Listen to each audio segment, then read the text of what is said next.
The wind howled through the canyon walls like a living thing, carrying with it the scent of pine and the promise of snow. Christina Torres pressed herself against the rough bark of an ancient oak, her threadbare shawl doing little to ward off the mountain chill that seemed to seep into her very bones. Above her, storm clouds gathered with ominous intent, their dark bellies swollen with moisture that would soon turn to ice in these high altitudes. "Please," she whispered to the towering figure before her, her voice barely audible above the wind's mournful song. "I'll sleep out with the animals. I won't be any trouble. I swear it." Her words came out in visible puffs of vapor, each breath a testament to the dropping temperature that threatened to claim her life before dawn. Douglas Wilson stood motionless as granite, his weathered face carved by years of mountain living into something both harsh and noble. His dark eyes, shadowed beneath the brim of his worn hat, studied her with an intensity that made her stomach flutter despite her desperate circumstances. When he finally spoke, his voice carried the authority of a man accustomed to being obeyed. "You'll rest beside me in the cabin, and that's the end of it." The memory of those words echoed in Christina's mind as she huddled now against the oak tree, remembering how she had arrived at this moment of desperate pleading. It had been 3 weeks since her world had crumbled like autumn leaves beneath an unforgiving boot. 3 weeks since she had lost everything that had once given her life meaning and purpose. The journey that brought her to Douglas Wilson's remote mountain sanctuary had begun in the dusty streets of Millbrook, a town that existed solely because of the silver mine that carved deep wounds into the surrounding hills. Christina had been the schoolmarm there, a position that had provided her with modest comfort and the respect of the community. Her small cottage behind the schoolhouse had been filled with books and the laughter of children, her days structured around lessons and the simple pleasure of watching young minds bloom like wildflowers after rain. But silver, like all precious things torn from the earth, carried with it the seeds of destruction. When the mine owners discovered that the vein ran deeper than anyone had imagined, they decided that the entire town needed to be relocated to make way for expanded operations. The promises they made were as insubstantial as morning mist, guaranteeing new homes and positions for everyone displaced by their greed. Christina had been among the last to leave, clinging to her schoolhouse until the very end, hoping against hope that some miracle would preserve the life she had built. When the final notice came, delivered by men with cold eyes and legal documents that might as well have been death certificates, she had packed her few belongings into a carpet bag and set out with the other refugees toward the promised new settlement. The journey should have taken 2 days. Instead, it became a nightmare that stripped away every illusion Christina had harbored about the fundamental goodness of humanity. The guide hired by the mining company proved to be nothing more than a common thief who disappeared in the night with the money meant to establish the new community, leaving 37 souls stranded in the wilderness with winter approaching like a hungry wolf. Some of the group had turned back, preferring the devil they knew to the uncertainty of the mountains. Others had pressed on toward distant towns where they might find work and shelter. But Christina, with her meager savings exhausted and no family to take her in, had found herself increasingly isolated as the group dwindled. The married couples looked after their own, the men formed alliances based on strength and shared resources, and the few other single women had either paired off with widowers or possessed skills like nursing or cooking that made them valuable to the group. Christina's education, her ability to parse Latin and recite poetry, her knowledge of literature and mathematics, meant nothing in the face of survival. She was just another mouth to feed, another burden to slow the group's progress toward safety. The realization had come gradually, like the slow recognition of a terminal illness.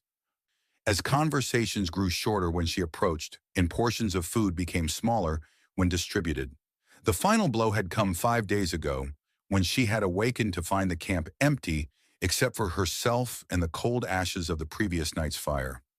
They had left her behind like discarded baggage, taking with them the last of the shared supplies and leaving only a note that spoke of difficult decisions and the greater good. The hypocrisy of it burned in her chest worse than the mountain cold. These people who had sat in her classroom and praised her dedication to their children's education, now abandoning her to die alone in the wilderness. For 2 days she had followed their trail, hoping to catch up, to prove that she could keep pace and contribute to the group's survival. but the signs grew fainter with each passing hour, and her own strength ebbed like water from a cracked vessel. On the third day, she had admitted defeat and turned toward the high country, following an old trapper's trail that seemed to lead toward a distant column of smoke. The smoke had led her to Douglas Wilson's cabin, a sturdy structure built into the face of a cliff that provided natural protection from the elements. She had observed him for hours before gathering the courage to approach, watching as he moved with the fluid efficiency of a man completely at home in his environment. He chopped wood with rhythmic precision, tended to his animals with gentle authority, and maintained his equipment with the meticulous care of someone whose life depended on the reliability of his tools. When she had finally emerged from her hiding place among the trees, he had shown no surprise at her appearance, as if lost women regularly materialized from the forest seeking shelter. His greeting had been courteous but reserved, his offer of a meal given without fanfare or expectation of gratitude. It was only when she had attempted to leave after eating that he had revealed the iron will beneath his quiet demeanor. "Storm's coming," he had said simply, his eyes fixed on the darkening sky. "You won't make it to the valley before it hits." She had protested, of course, her pride still smarting from the abandonment she had suffered. She had no desire to impose upon this stranger's hospitality, no wish to become another burden for someone to eventually cast aside. But Douglas Wilson was not a man to be swayed by polite refusals or stubborn pride. "I've got supplies enough for 2 through the winter," he had continued, his tone matter of fact. "Cabin's got room for another person if that person's willing to work." The offer had been too good to be true, too generous for a man who owed her nothing. Christina's experience with the mining company and her former neighbors had taught her to be suspicious of kindness, to look for the hidden costs that always accompanied apparent generosity. She had spent that first night in his cabin expecting demands, waiting for the price of his hospitality to be revealed. Instead, Douglas had simply prepared a pallet near the fire and retired to his own bed without so much as an inappropriate glance in her direction. He had risen before dawn to tend his animals, prepared breakfast for both of them with the same casual efficiency he brought to all his tasks, and begun the day's work as if having a strange woman in his home was the most natural thing in the world. The routine had continued for a week, each day bringing small revelations about the man who had offered her sanctuary. Douglas Wilson was a man of few words but many skills, capable of everything from blacksmithing to herb gathering, from hunting to the delicate work of preserving food for the long mountain winter. His cabin was a testament to self-sufficiency, every corner utilized for storage or function, every tool maintained in perfect condition. More surprising than his competence was his consideration. He had quietly provided her with warmer clothing, claiming it had belonged to a sister who no longer needed it. He had adjusted his cooking to accommodate her smaller appetite and different tastes without making her feel like an imposition. When she had offered to help with his work, he had found tasks suited to her abilities and taught her new skills with patient instruction. But it was the small gestures that had begun to chip away at the walls she had built around her heart. The way he would bank the fire higher on particularly cold nights, ensuring she stayed warm. The careful way he had repaired a tear in her skirt while she slept, his large hands surprisingly deft with needle and thread. The wildflowers that appeared beside her breakfast plate, picked during his early morning rounds and offered without comment or expectation of acknowledgement. Christina had begun to feel something she had not experienced since childhood. The sense of being truly cared for, not for what she could provide or how she could be useful, but simply for herself. It was a feeling both wonderful and terrifying because she knew it could not last. Winter would end, the passes would clear, and she would have to leave the sanctuary to face a world that had already shown her its cruelty. The knowledge that her time here was temporary had made her hyper-aware of every moment, every interaction with Douglas. She found herself studying his face when he thought she wasn't looking, memorizing the way the firelight played across his features in the evening, the sound of his quiet humming as he worked on his equipment. She began to understand that what she felt for him went far beyond gratitude, that somewhere in the midst of shared meals and comfortable silences, she had begun to fall in love with this quiet mountain man who had saved her life without asking for anything in return. The realization had terrified her more than the prospect of freezing to death in the wilderness. Love was a luxury she could not afford, a weakness that would only make the inevitable parting more painful. She had tried to maintain emotional distance, to remind herself daily that this was temporary, that Douglas Wilson's kindness was born of basic human decency rather than any special feeling for her. But her resolve had crumbled bit by bit, eroded by the steady kindness he showed her and the growing awareness that his feelings might not be entirely one-sided.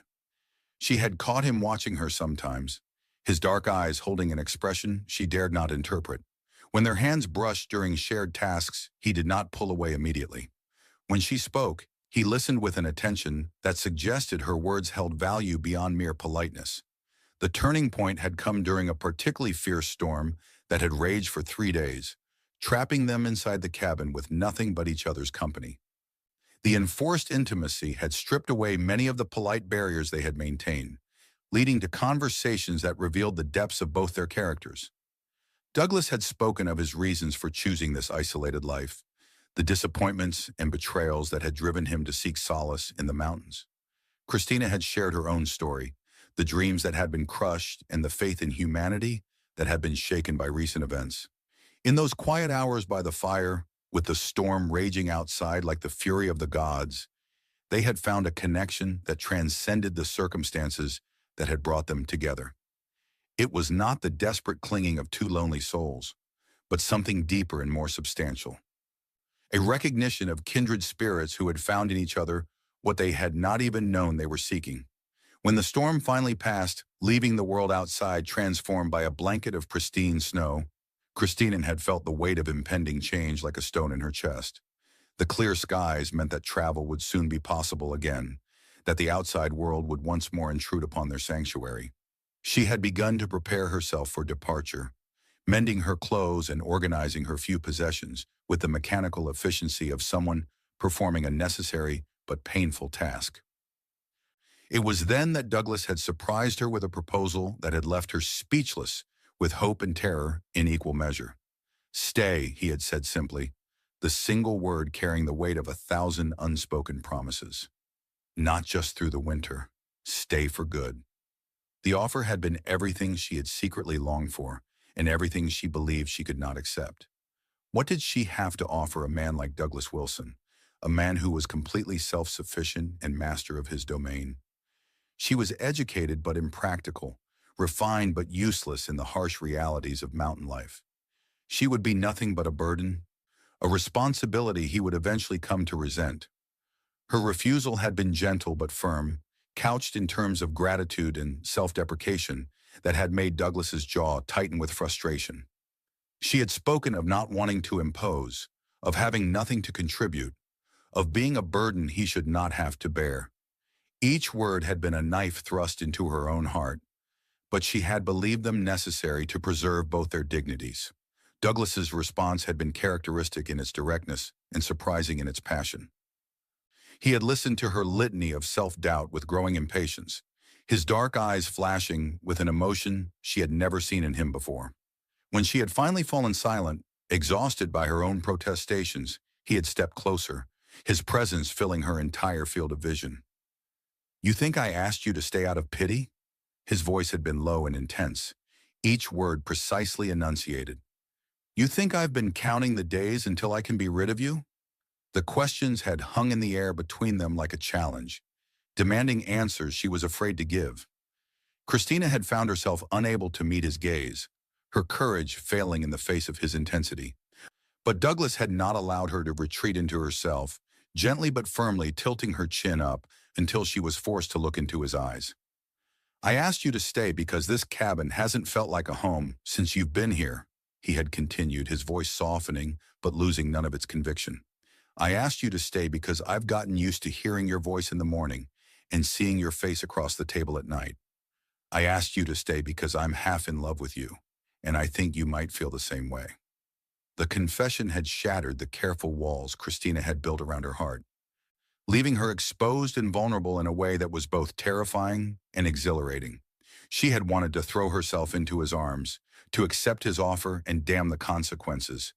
But years of disappointment and recent betrayal had taught her to be cautious, to question the motives behind apparent kindness.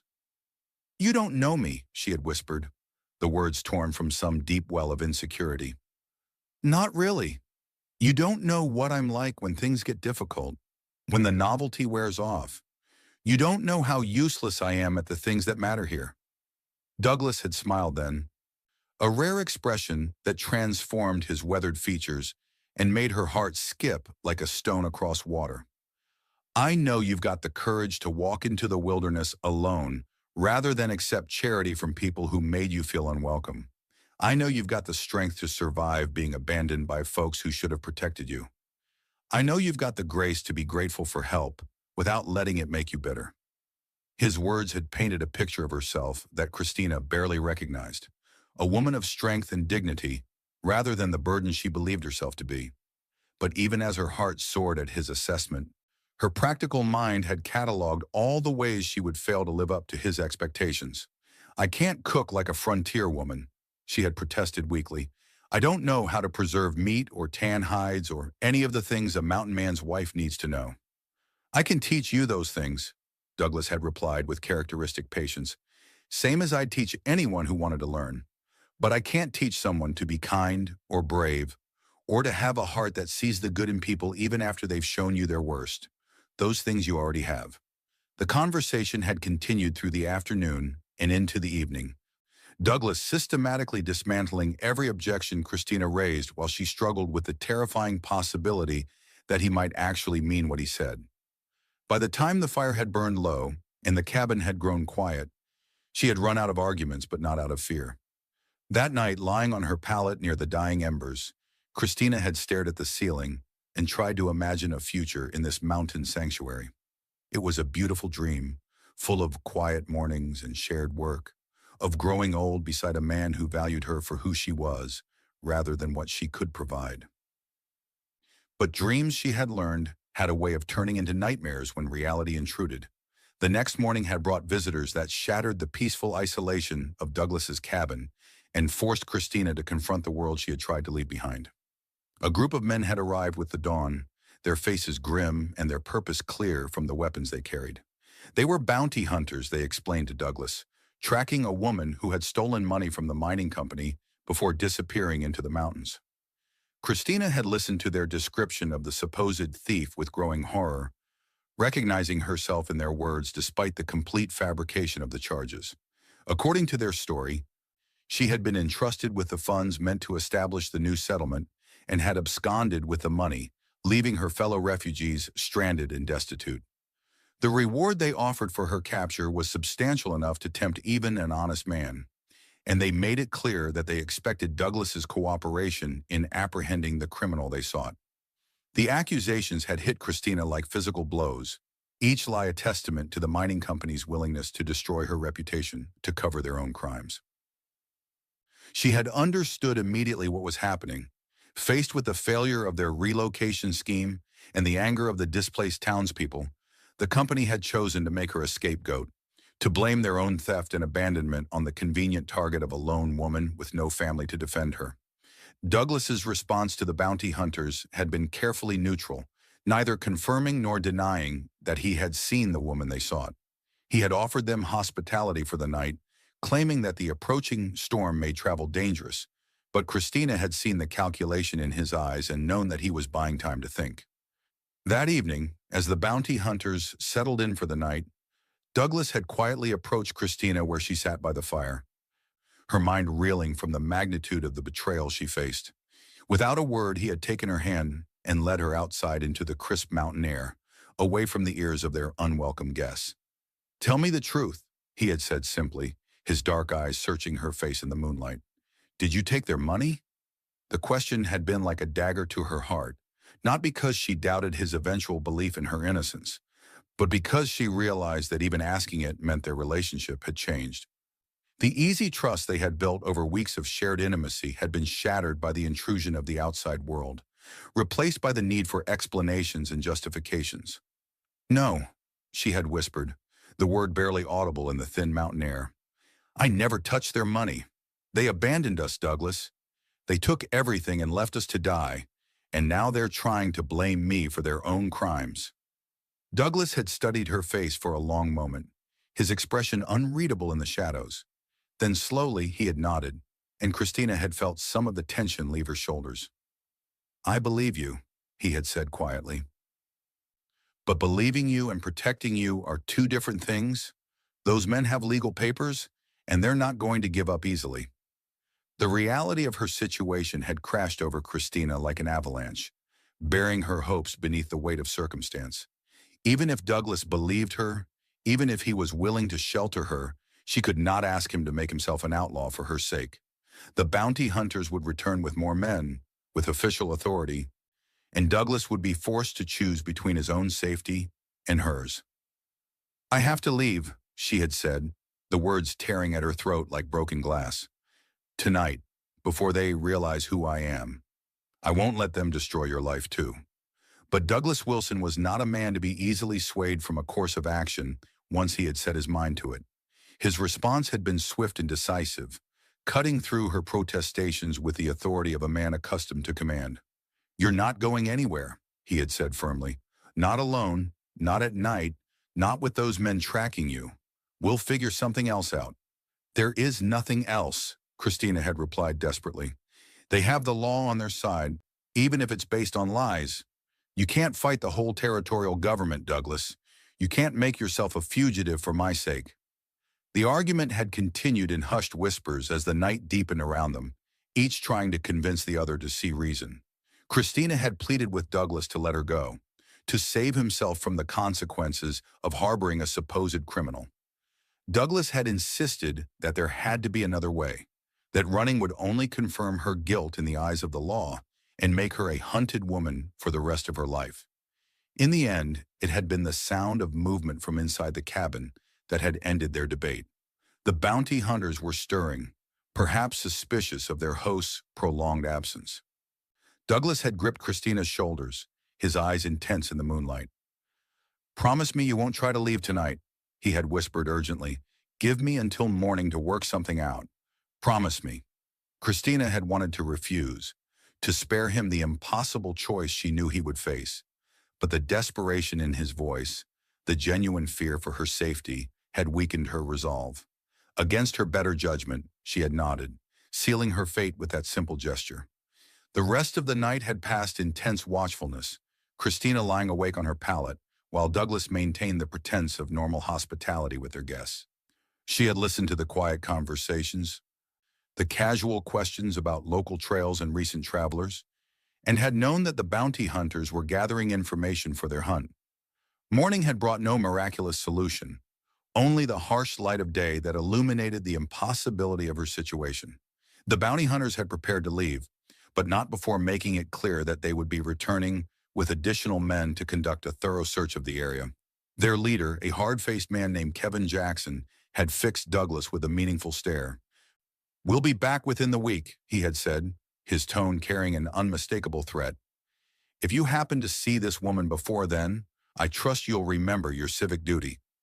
Douglas had nodded non-committally, but Christina had seen the tension in his shoulders, the way his hand had moved unconsciously toward the rifle that leaned against the cabin wall. After the bounty hunters had disappeared down the mountain trail, he had turned to her with an expression of grim determination. "We need to get you somewhere safe," he had said without preamble. "Somewhere they won't think to look, at least until we can figure out a permanent solution." Christina had shaken her head, her resolve hardened by a night of sleepless contemplation. "There is no safe place, Douglas. Not for me, and not for you if you help me. I won't let you sacrifice everything you've built here for a lost cause." "You're not a lost cause," Douglas had replied sharply, his patience finally fraying. "You're an innocent woman being hunted by corrupt men, and I'll be damned if I'm going to stand by and let them destroy you." The conversation had escalated into their first real argument, voices raised in frustration and fear, as each tried to convince the other to see reason. Christina had accused Douglas of being blinded by misplaced chivalry, while he had accused her of being too quick to give up on herself and their future together. In the end, it had been the practical realities of survival that had forced them to reach a compromise. Douglas had proposed taking her to a remote hunting cabin he maintained higher in the mountains, a place known only to him and virtually inaccessible except to someone familiar with the treacherous trails. She could hide there while he returned to his main cabin to maintain the pretense of normal life, buying them time to plan their next move. The journey to the hunting cabin had been treacherous, following paths that were barely more than animal tracks across steep slopes and through dense forest. Douglas had led the way with sure-footed confidence, while Christina had struggled to keep up, her city-bred constitution no match for the demands of mountain travel. But she had persevered, driven by desperation and the knowledge that capture would mean not just her own destruction, but Douglas's as well. The hunting cabin had proven to be little more than a glorified shelter, a single room with a stone fireplace and minimal furnishings. It was clean and well-maintained, but clearly designed for short-term use rather than extended habitation. Douglas had spent the day making it as comfortable as possible, bringing supplies from hidden caches and ensuring that Christina would have everything she needed for an indefinite stay. As evening had approached and the time for his departure had drawn near, the reality of their separation had settled over them like a shroud. They had shared what might be their last meal together in tense silence, each lost in private thoughts about an uncertain future. "I'll come back as soon as I can," Douglas had promised as he prepared to leave. "A few days at most, just long enough to convince those bounty hunters that you're not in the area." Christina had nodded, not trusting her voice to remain steady. She had wanted to tell him that she loved him, to say all the things that might never have another chance to be spoken. But the words had stuck in her throat, held back by the fear that speaking them aloud would make the pain of separation even worse. Douglas had seemed to understand her struggle, moving closer and taking her hands in his. "This isn't goodbye," he had said softly. "This is just a temporary separation. We're going to get through this, Christina. I promise you that." The kiss they had shared then had been their first, desperate and sweet, and full of all the emotions they had not been able to express in words. It had lasted only a moment, but it had seared itself into Christina's memory with the intensity of a brand, a touchstone she could return to in the dark hours that followed. After Douglas had left, Christina had tried to settle into the routine of solitary survival, rationing her supplies and maintaining the fire that was her only protection against the mountain cold. But the isolation had been harder to bear than she had expected, made worse by the constant fear that every sound might herald the arrival of her pursuers. Days had passed with agonizing slowness, each sunrise bringing the hope that Douglas would return, and each sunset bringing the disappointment of continued solitude. She had tried to occupy herself with small tasks, mending clothes and organizing supplies, but her mind had insisted on dwelling on all the ways their plan could go wrong. On the fourth day, her worst fears had been realized. She had awakened to the sound of voices outside the cabin, harsh and unfamiliar, speaking in the clipped tones of men accustomed to violence. Through a crack in the shutters she had seen them, Kevin Jackson and two other bounty hunters, armed and alert, examining the ground around the cabin for signs of recent habitation. Christina had known immediately that her hiding place had been discovered, whether through careful tracking or simple bad luck. The cabin was too small to offer any real concealment, and the men outside were professionals who would not be fooled by an empty building. Her only chance had been to flee into the forest before they decided to investigate the interior. Moving with desperate quiet, she had gathered her few possessions and slipped out the back of the cabin, using the pre-dawn darkness to mask her escape. The forest had welcomed her like an old friend, its familiar shadows offering temporary sanctuary from her pursuers, but she had known that her advantage was minimal at best. The bounty hunters were experienced trackers, and daylight would soon reveal her trail. The chase that followed had been a nightmare of stumbling flight through treacherous terrain. Christina's city-bred constitution pushed far beyond its limits by the demands of survival. She had used every trick Douglas had taught her about moving quietly through the forest, but she had known that her inexperience would eventually betray her. The end had come at a steep ravine where the trail split in three directions, each path leading deeper into the wilderness. Christina had chosen the middle route, hoping to confuse her pursuers, but the loose shale had betrayed her, sending a cascade of stones rattling down the slope that had announced her position as clearly as a gunshot. The bounty hunters had closed in quickly, their voices echoing off the canyon walls as they coordinated their approach. Christina had found herself trapped against the ravine wall, with nowhere to run and no hope of escape. In that moment of desperation, she had done the only thing she could think of. She had begun to climb. The rock face had been treacherous, offering few handholds and crumbling under her weight, but fear had given her strength she had not known she possessed. She had climbed higher than she had ever thought possible, driven by the knowledge that capture would mean not just her own destruction, but the end of any chance for happiness with Douglas. But even fear had its limits, and Christina's strength had finally given out when she was still 20 feet from the top of the ravine. She had clung to the rock face, her muscles trembling with exhaustion. As the bounty hunters had gathered below her like vultures waiting for carrion to fall. "Come down now, and we'll make this easy on you," Kevin Jackson had called up to her, his voice carrying false reassurance. "Stay up there much longer, and you're going to fall anyway. At least this way, you'll live to stand trial."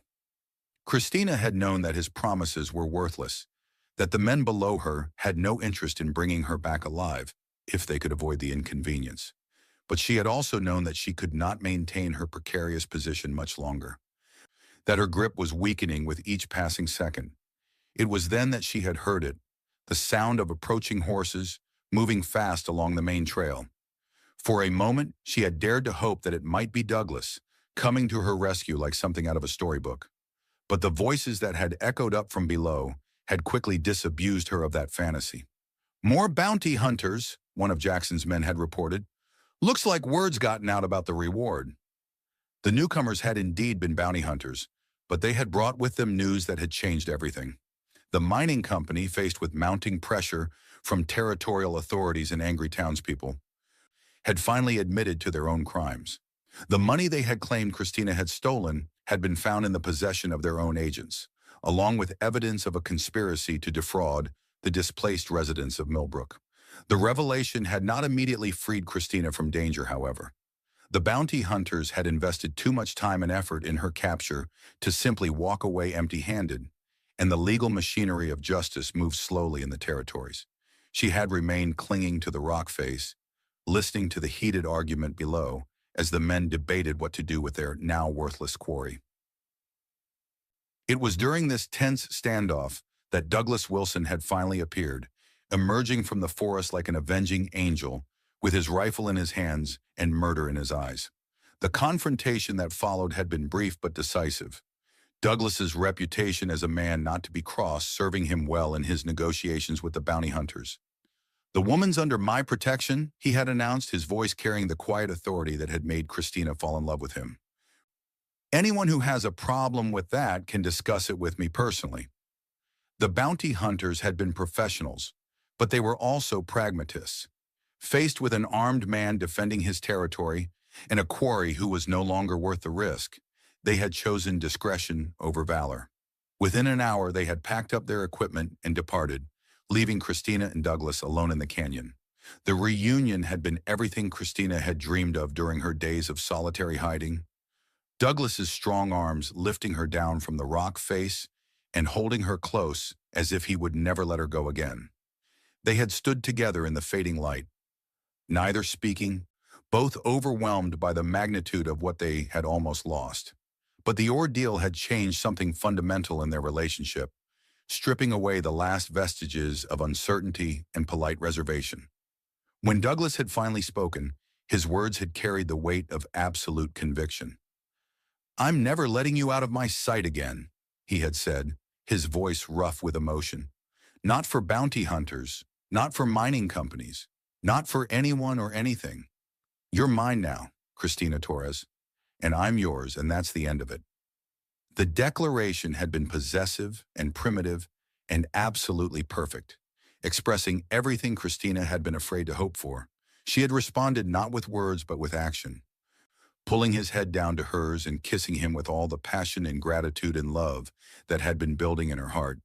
They had made their way back to Douglas's main cabin as the stars emerged overhead, walking hand in hand through the forest that had been the scene of so much fear and uncertainty. But the wilderness no longer seemed threatening to Christina. With Douglas beside her, it had become a sanctuary again, a place where they could build the life they both wanted. The cabin had welcomed them back like an old friend, its familiar warmth and comfort a stark contrast to the hunting shelter where Christina had spent her days of exile.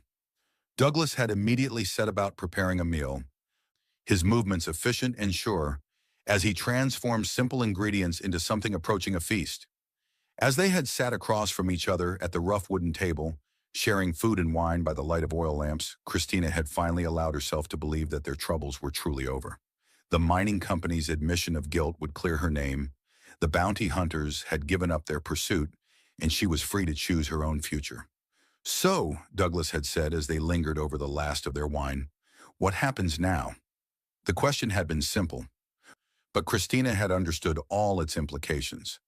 Now that she was no longer a fugitive, now that the immediate crisis had passed, she had to decide what she truly wanted from life.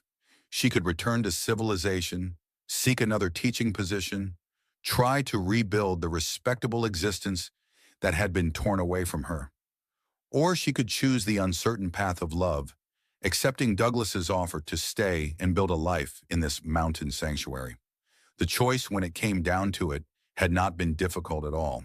Christina had looked across the table at the man who had risked everything to protect her, who had seen her at her weakest and most vulnerable, and had chosen to love her anyway, and had known that her heart had been decided long before her mind had caught up. "I want to stay," she had said simply, "not because I have nowhere else to go, not because I'm grateful for your protection, but because I love you, Douglas Wilson. I love this life we could build together, this place we could make our own." Douglas's smile had been radiant, transforming his weathered features and making him look years younger. "Then that's settled," he had said, raising his glass in a toast. "To new beginnings." They had sealed their commitment that night, coming together with a passion that had been building through weeks of shared danger and growing intimacy. In the warm circle of firelight, with the mountain wind singing outside their windows, they had discovered in each other a completeness that neither had known was possible. The weeks that followed had been a time of adjustment and discovery, as Christina had learned to truly live as Douglas's partner, rather than his temporary guest. He had been patient with her inexperience at frontier life, teaching her the skills she would need to thrive in their isolated home. She had learned to cook over an open fire, to preserve meat and vegetables for the long winter months, to tend the animals that provided them with milk and eggs and companionship. More importantly, she had learned to see herself through Douglas's eyes as a woman of worth and capability rather than the burden she had always believed herself to be. Under his patient tutelage and unwavering support, she had discovered strengths she had never known she possessed, skills she had never thought to develop. The transformation had not been without its challenges. There had been moments of frustration when her city-bred hands had proven clumsy at tasks that Douglas performed with effortless grace. There had been times when the isolation had weighed heavily on her, when she had missed the company of other women and the intellectual stimulation of her former profession. But for every moment of difficulty, there had been 10 of joy and satisfaction. The pride she had felt when her first batch of bread had emerged golden and perfect from the Dutch oven. The quiet contentment of working beside Douglas in their garden, their hands touching as they planted seeds that would feed them through the winter. The deep satisfaction of falling asleep each night in the arms of a man who loved her completely and without reservation. As autumn had deepened into winter, bringing the first heavy snows that would isolate them from the outside world for months, Christina had felt a sense of completion she had never experienced before.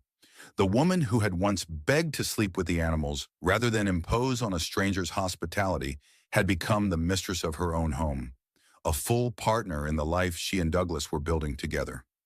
The memory of that desperate plea seemed like something from another lifetime now, as Christina stood in the doorway of their cabin watching Douglas split wood for their evening fire.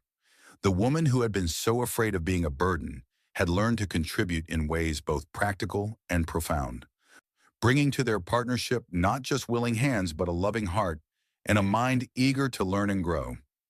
Douglas looked up from his work and caught her watching him, his face breaking into the smile that never failed to make her heart skip. "Admiring the view?" he asked, his tone teasing. "Always," Christina replied, meaning it completely. The view encompassed more than just the man she loved. It included the life they had built together, the future they were creating with each passing day, the love that had grown from the seeds of desperation into something strong and enduring. As the first stars appeared in the darkening sky, Douglas set aside his axe and crossed to where Christina stood. He pulled her into his arms, holding her close against the evening chill, and she marveled again at how perfectly she fit against him, how right it felt to be exactly where she was. "Any regrets?" he asked softly, the question that had become a gentle ritual between them. "None," Christina replied, as she always did, and meant it more each time she said it. The woman who had once been so desperate that she had begged to sleep outside rather than accept kindness, had found in this mountain sanctuary not just shelter, but home. Not just survival, but love. Not just acceptance, but belonging. The wind that had once seemed so threatening now carried only the promise of snow and the scent of pine, nature's lullaby for two hearts that had found their perfect rhythm. In the warm glow of lamplight from their cabin windows, Christina and Douglas stood together, proof that sometimes the most desperate moments could lead to the most beautiful beginnings. The transformation from that frightened woman clinging to a tree to the confident partner she had become had not happened overnight, but through a gradual process of trust and growth that had surprised them both with its depth and permanence. What had begun as a simple act of mercy had evolved into something neither had dared to hope for, a love that was both passionate and practical, romantic and resilient. As they turned together toward the warmth of their home, Christina reflected on the journey that had brought her to this moment. The betrayal and abandonment that had once seemed like the end of her world had actually been the beginning of her real life, the crucible that had forged her into the woman she was meant to be. The mining company's crimes had been fully exposed, the corrupt officials prosecuted, and the displaced residents of Millbrook had eventually received compensation for their losses. But Christina had felt no desire to rejoin that world, to return to the life that had been taken from her. She had found something far more valuable in these mountains. Not just love, but purpose. Not just security, but adventure. Not just acceptance, but true partnership. Winter deepened around their mountain sanctuary, blanketing the world in pristine white and wrapping their cabin in the profound quiet that only comes with heavy snow. The season that had once terrified Christina, with its isolation, now brought only contentment, the knowledge that she and Douglas had everything they needed within the walls of their home. Their days settled into a rhythm as natural as breathing, each partner contributing their unique strengths to their shared life. Douglas continued to handle the heavier outdoor work, maintaining their equipment and caring for their animals, while Christina had taken charge of the domestic sphere, transforming their cabin into a true home with her attention to comfort and beauty. But their partnership went far deeper than a simple division of labor. Christina had discovered that her education, far from being useless in their frontier life, actually provided valuable skills that complemented Douglas's practical knowledge. She kept meticulous records of their supplies and expenses, planned their planting schedule based on careful research into mountain agriculture, and even began teaching Douglas to read and write with greater fluency. In return, Douglas had opened up a world of knowledge that no city school could have provided. Under his patient instruction, Christina had learned to read the weather and the behavior of animals and the color of clouds, to identify edible plants and medicinal herbs, to track game through the forest and fish the mountain streams. She had developed calluses on her hands and strength in her arms, but more importantly, she had developed confidence in her ability to survive and thrive in any circumstances. Their evenings were spent in comfortable companionship, Douglas working on equipment repairs while Christina mended clothes or planned their spring garden. They talked about everything and nothing, sharing thoughts and dreams and memories that wove their separate histories into a single shared narrative. Sometimes Douglas would read aloud from one of Christina's books, his deep voice bringing new life to familiar stories, while she worked on some small project with her hands. Other times she would share stories from her teaching days, tales of precocious students and community events that made Douglas laugh with genuine delight. But it was in the quiet moments between words that their deepest communication took place, in the comfortable silences that spoke of perfect understanding and complete acceptance. They had learned to read each other's moods and needs with an accuracy that sometimes startled them both, anticipating wants before they were expressed and offering comfort before it was requested. The physical aspect of their relationship had deepened and matured as well, moving beyond the desperate passion of their early days together into something more complex and satisfying. They had learned each other's bodies with the same patience and attention they brought to all their shared endeavors, discovering that true intimacy was built not just on desire, but on trust, communication, and genuine affection. Christina had marveled at how different this was from the vague romantic notions she had harbored in her youth, when she had imagined love as something ethereal and otherworldly. What she had found with Douglas was far more substantial and satisfying, a love that was grounded in daily reality, strengthened by shared challenges, and enriched by mutual respect and genuine liking as well as passion. As winter reached its deepest point, with snow piled high against their windows and the world outside transformed into a crystalline wonderland, Christina and Douglas had settled into a contentment so profound it sometimes took her breath away. She would catch herself in quiet moments, overwhelmed by gratitude for the series of events that had brought her to this place and this man. The irony was not lost on her that her greatest happiness had grown from her darkest hour, that the betrayal and abandonment that had nearly destroyed her had actually been the catalyst for the most important transformation of her life. Without the mining company's greed, without her neighbor's cowardice, without the desperate flight that had brought her to Douglas's door, she might have lived her entire life without ever discovering what true partnership could be. But such philosophical reflections were rare luxuries in the practical demands of mountain living. Most of their time was occupied with the immediate tasks of survival and comfort, the endless small chores that kept their household running smoothly. Christina had learned to find deep satisfaction in these mundane activities, understanding now that a well-run home was not just a matter of comfort, but of survival in their harsh environment. She had also discovered unexpected talents and interests that her previous life had never allowed her to explore. Her natural eye for beauty and organization had transformed their cabin from a purely functional space into something approaching elegance, despite the limitations of their resources. She had learned to make candles that filled their home with warm light and pleasant scents, to weave rugs from scraps of fabric that added color and comfort to their floors, to prepare meals that were not just nourishing, but genuinely delicious. Douglas had been amazed and delighted by these transformations, having lived for years in purely utilitarian surroundings that met his needs but offered little in the way of beauty or comfort. Christina's feminine touch had brought warmth and grace to his stark mountain refuge, making it feel truly like a home for the first time since he had built it. But perhaps more importantly, Christina's presence had brought Douglas himself back to life in ways he had not even realized he needed. Years of solitary living had made him self-sufficient but emotionally isolated, capable of surviving but not truly living. Her laughter had filled corners of his heart that had been empty for so long he had forgotten they existed. Her conversation had stimulated his mind in ways that purely practical concerns could not. Her love had reminded him that he was more than just a survivor, that he was a man capable of tenderness and passion and joy. The changes in both of them had been gradual but profound, each day bringing small revelations and adjustments that had slowly woven them into a true partnership. They had learned to work together with an efficiency that made their individual efforts more effective, to think together in ways that produced better solutions than either could have reached alone, to love together with a depth and intensity that had surprised them both. As the winter solstice approached, marking the longest night and the promise of returning light, Christina and Douglas had begun planning a small celebration to mark their first full season together. It would be a simple affair, just the two of them sharing a special meal and exchanging modest gifts, but it felt monumentally important as a symbol of their commitment and their shared future.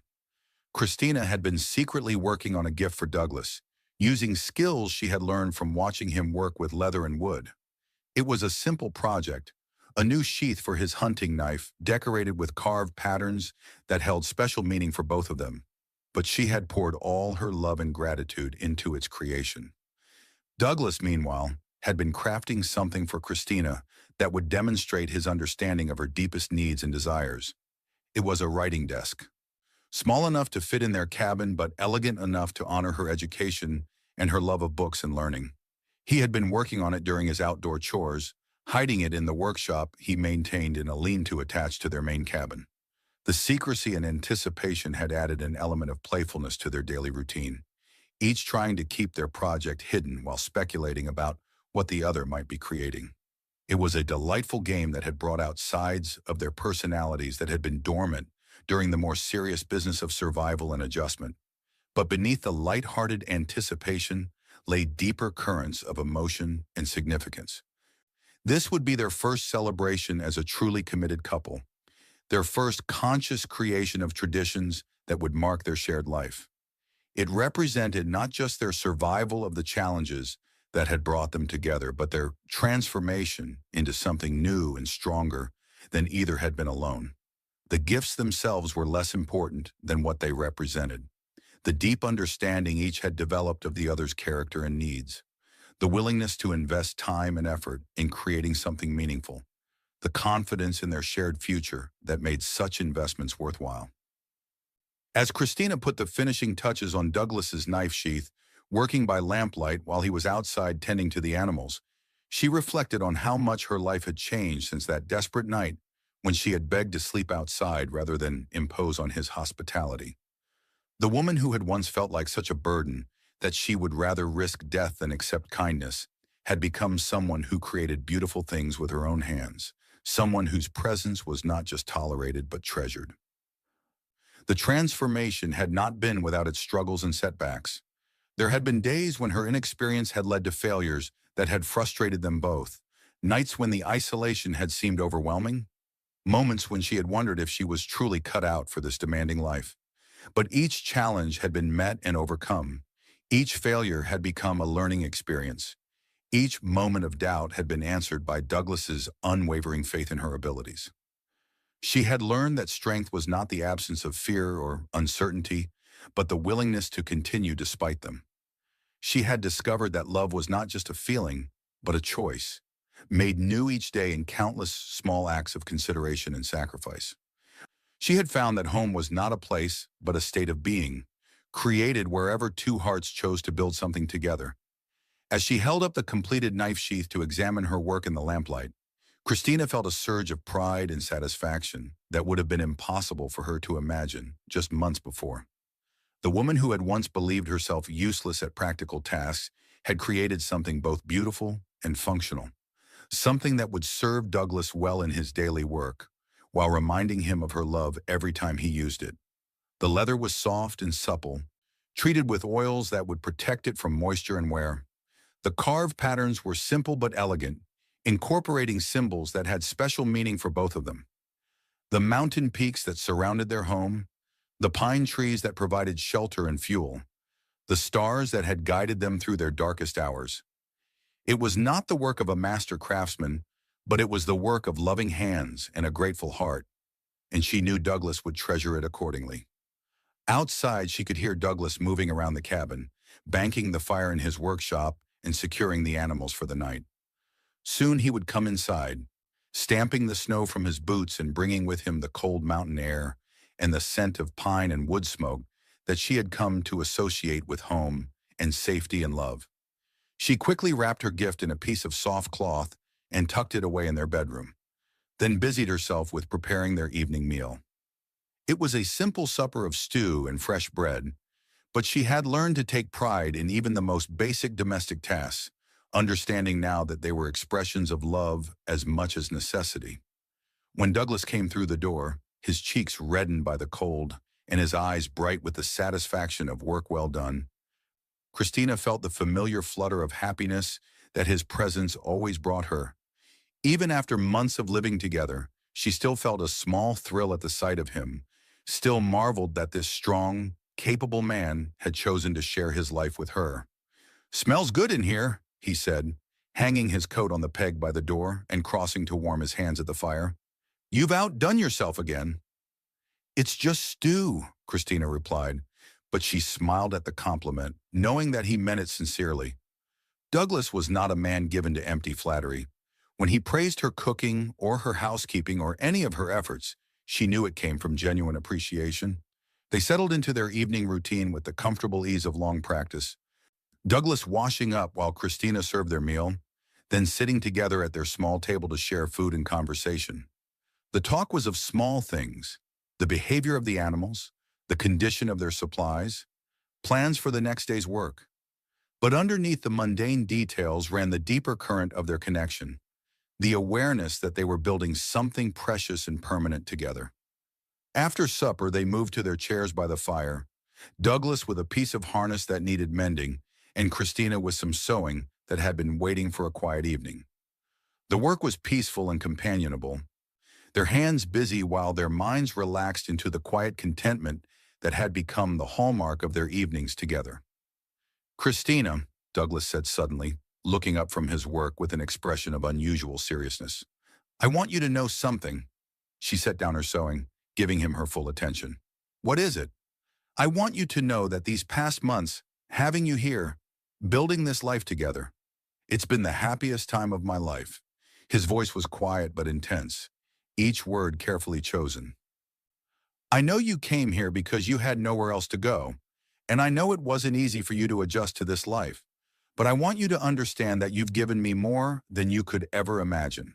Christina felt tears prick her eyes at the sincerity in his voice, at the vulnerability he was showing her. Douglas, you saved my life. You gave me a home when I had nothing, love when I thought I was unworthy of it. I'm the one who should be grateful.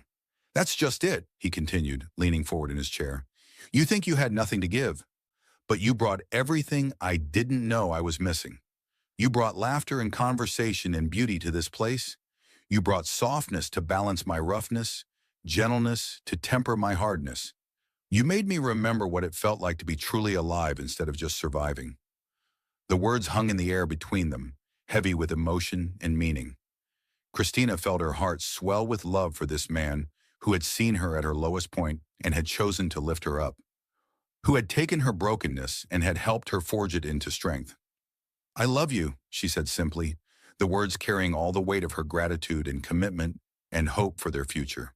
I love this life we've built, this home we've made. I can't imagine being anywhere else or with anyone else. Douglas set aside his work and crossed to her chair, pulling her up into his arms. Then we're agreed, he said, his voice rough with emotion. This is where we belong, together, for as long as we both shall live. The kiss they shared then was different from their usual expressions of affection, deeper and more solemn, carrying the weight of a vow that was more binding than any ceremony could have made it. In that moment, by the light of their own fire in their own home, they pledged themselves to each other with a completeness that left no room for doubt or reservation. When they finally drew apart, Christina felt as though something fundamental had shifted in their relationship, as though they had crossed some invisible threshold into a deeper level of commitment and understanding. They had been partners before, but now they were truly united, bound together by something stronger than convenience or even love, by the conscious choice to build a life together and to face whatever challenges that life might bring as one. The days that followed were marked by a new depth of harmony and cooperation, as though their spoken commitment had freed them to work together with even greater efficiency and understanding. Their preparations for the solstice celebration took on added significance, becoming not just a seasonal observance, but a commemoration of their partnership and their shared future. Christina found herself humming as she went about her daily tasks, filled with a contentment so profound it sometimes took her breath away. The woman who had once begged to sleep with the animals rather than impose on a stranger's kindness had become a woman who knew herself to be deeply loved and valued, whose presence was not just tolerated, but treasured. The irony of her transformation was not lost on her. In losing everything she had thought important, her job and her home and her place in respectable society, she had found everything that actually mattered: love and purpose and a sense of belonging that no external circumstances could take away from her. As the solstice approached, Christina and Douglas worked together to prepare their celebration, each contributing their unique skills and perspectives to create something that would mark this important milestone in their shared life. The preparations were simple but heartfelt, reflecting their practical nature while honoring the significance of the occasion. Christina had planned a special menu that would use some of their more precious supplies, ingredients they had been saving for just such an occasion. Douglas had cut and brought in the finest wood for their fire, ensuring that their home would be filled with warmth and light on the longest night of the year. Together they had decorated their cabin with evergreen boughs and hollyberries, bringing the beauty of the winter forest into their home. But the most important preparation was the mental and emotional readiness they brought to the celebration, the conscious decision to mark this moment as a turning point in their lives. They were no longer two separate people who happened to be sharing space and resources. They were a true partnership, a union that was greater than the sum of its parts. The night of the solstice arrived with a clarity and cold that made the stars seem close enough to touch. Christina and Douglas had spent the day in quiet preparation, each aware that this evening would mark the end of one phase of their relationship and the beginning of another. The gifts they had made for each other were ready, wrapped and hidden, waiting for the right moment to be revealed. As evening fell and they settled down to their special meal, Christina felt a sense of completion and anticipation that was unlike anything she had ever experienced. The future stretched ahead of them, full of unknown challenges and opportunities, but she faced it with confidence and joy, knowing that whatever came, they would meet it together. The woman who had once been so desperate that she had begged to sleep outside rather than accept kindness had become a woman who knew herself to be home, truly and completely home, in the arms of the man she loved and the life they had built together. The transformation had been profound and permanent, changing not just her circumstances, but her very understanding of herself and what was possible for her life. As they raised their glasses in a toast to their first winter solstice together, Christina reflected on the journey that had brought her to this moment of perfect contentment. The betrayal and abandonment that had once seemed like the end of her world had actually been the beginning of her real life, the catalyst that had brought her to the place and the person where she truly belonged. The mining company's greed, her neighbor's cowardice, the desperate flight through the wilderness, all of it had been necessary to bring her to Douglas's door and into his heart.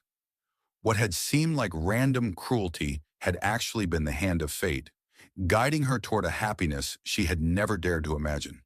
"To new beginnings," Douglas said, echoing the toast they had shared on the night they had first committed to building a life together. "To coming home," Christina replied, her voice steady and sure, filled with the confidence of a woman who had found her place in the world and the person she was meant to share it with.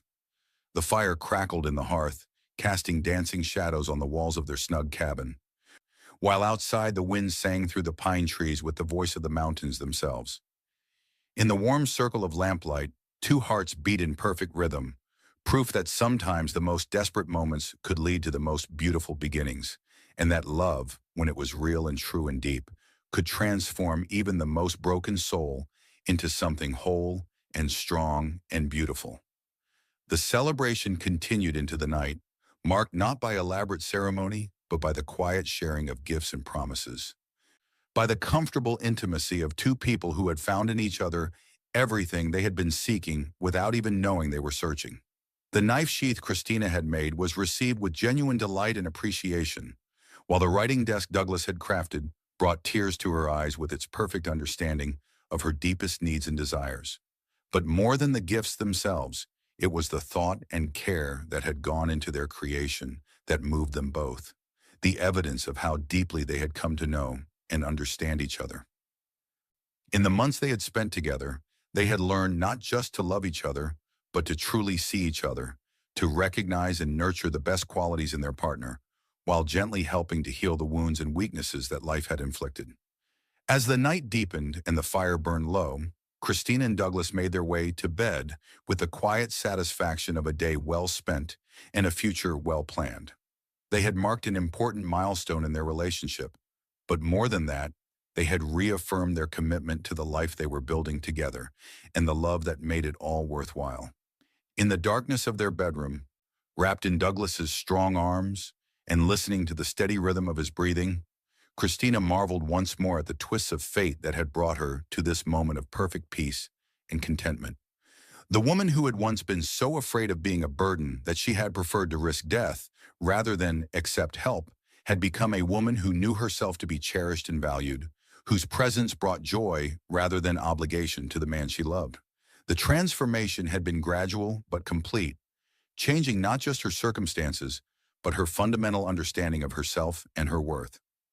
She had learned that strength came not from independence, but from the willingness to accept help when it was offered. That love was not a burden to be avoided, but a gift to be treasured. That home was not a place, but a state of being that could be created wherever two hearts chose to build something together. As sleep claimed her, Christina's last conscious thought was one of profound gratitude for the series of events that had brought her to this place in this man. Tomorrow would bring new challenges and opportunities, new chances to grow and learn and contribute to the life they were building together. But tonight, she was exactly where she belonged, in the arms of the man who had seen her at her lowest point and had chosen to love her anyway, in the home they had created together from nothing more than determination and hope, and the unwavering belief that they were stronger together than either could ever be alone. The winter deepened around their mountain sanctuary, but inside their cabin, warmth and love and contentment reigned supreme. The woman who had once begged to sleep with the animals had found her place beside the man who had ordered her to rest beside him. And in that simple act of compassion and authority, both had found the beginning of a love that would sustain them through whatever challenges the future might bring. The months that followed their solstice celebration brought a deepening of their partnership that surprised them both with its naturalness and completeness. As winter tightened its grip on the mountains, Christina and Douglas settled into routines that felt as ancient and established as the peaks that surrounded their home. Despite the relatively short time they had been together, Christina had fully embraced her role as Douglas's partner in every sense of the word, contributing not just to the domestic sphere, but to the practical work of maintaining their mountain homestead. She had learned to milk their cow with steady hands, to gather eggs without disturbing the hens, to tend the fire in Douglas's forge while he shaped metal into the tools they needed for their daily work. Her education, rather than being a liability in their frontier life, had proven to be an unexpected asset.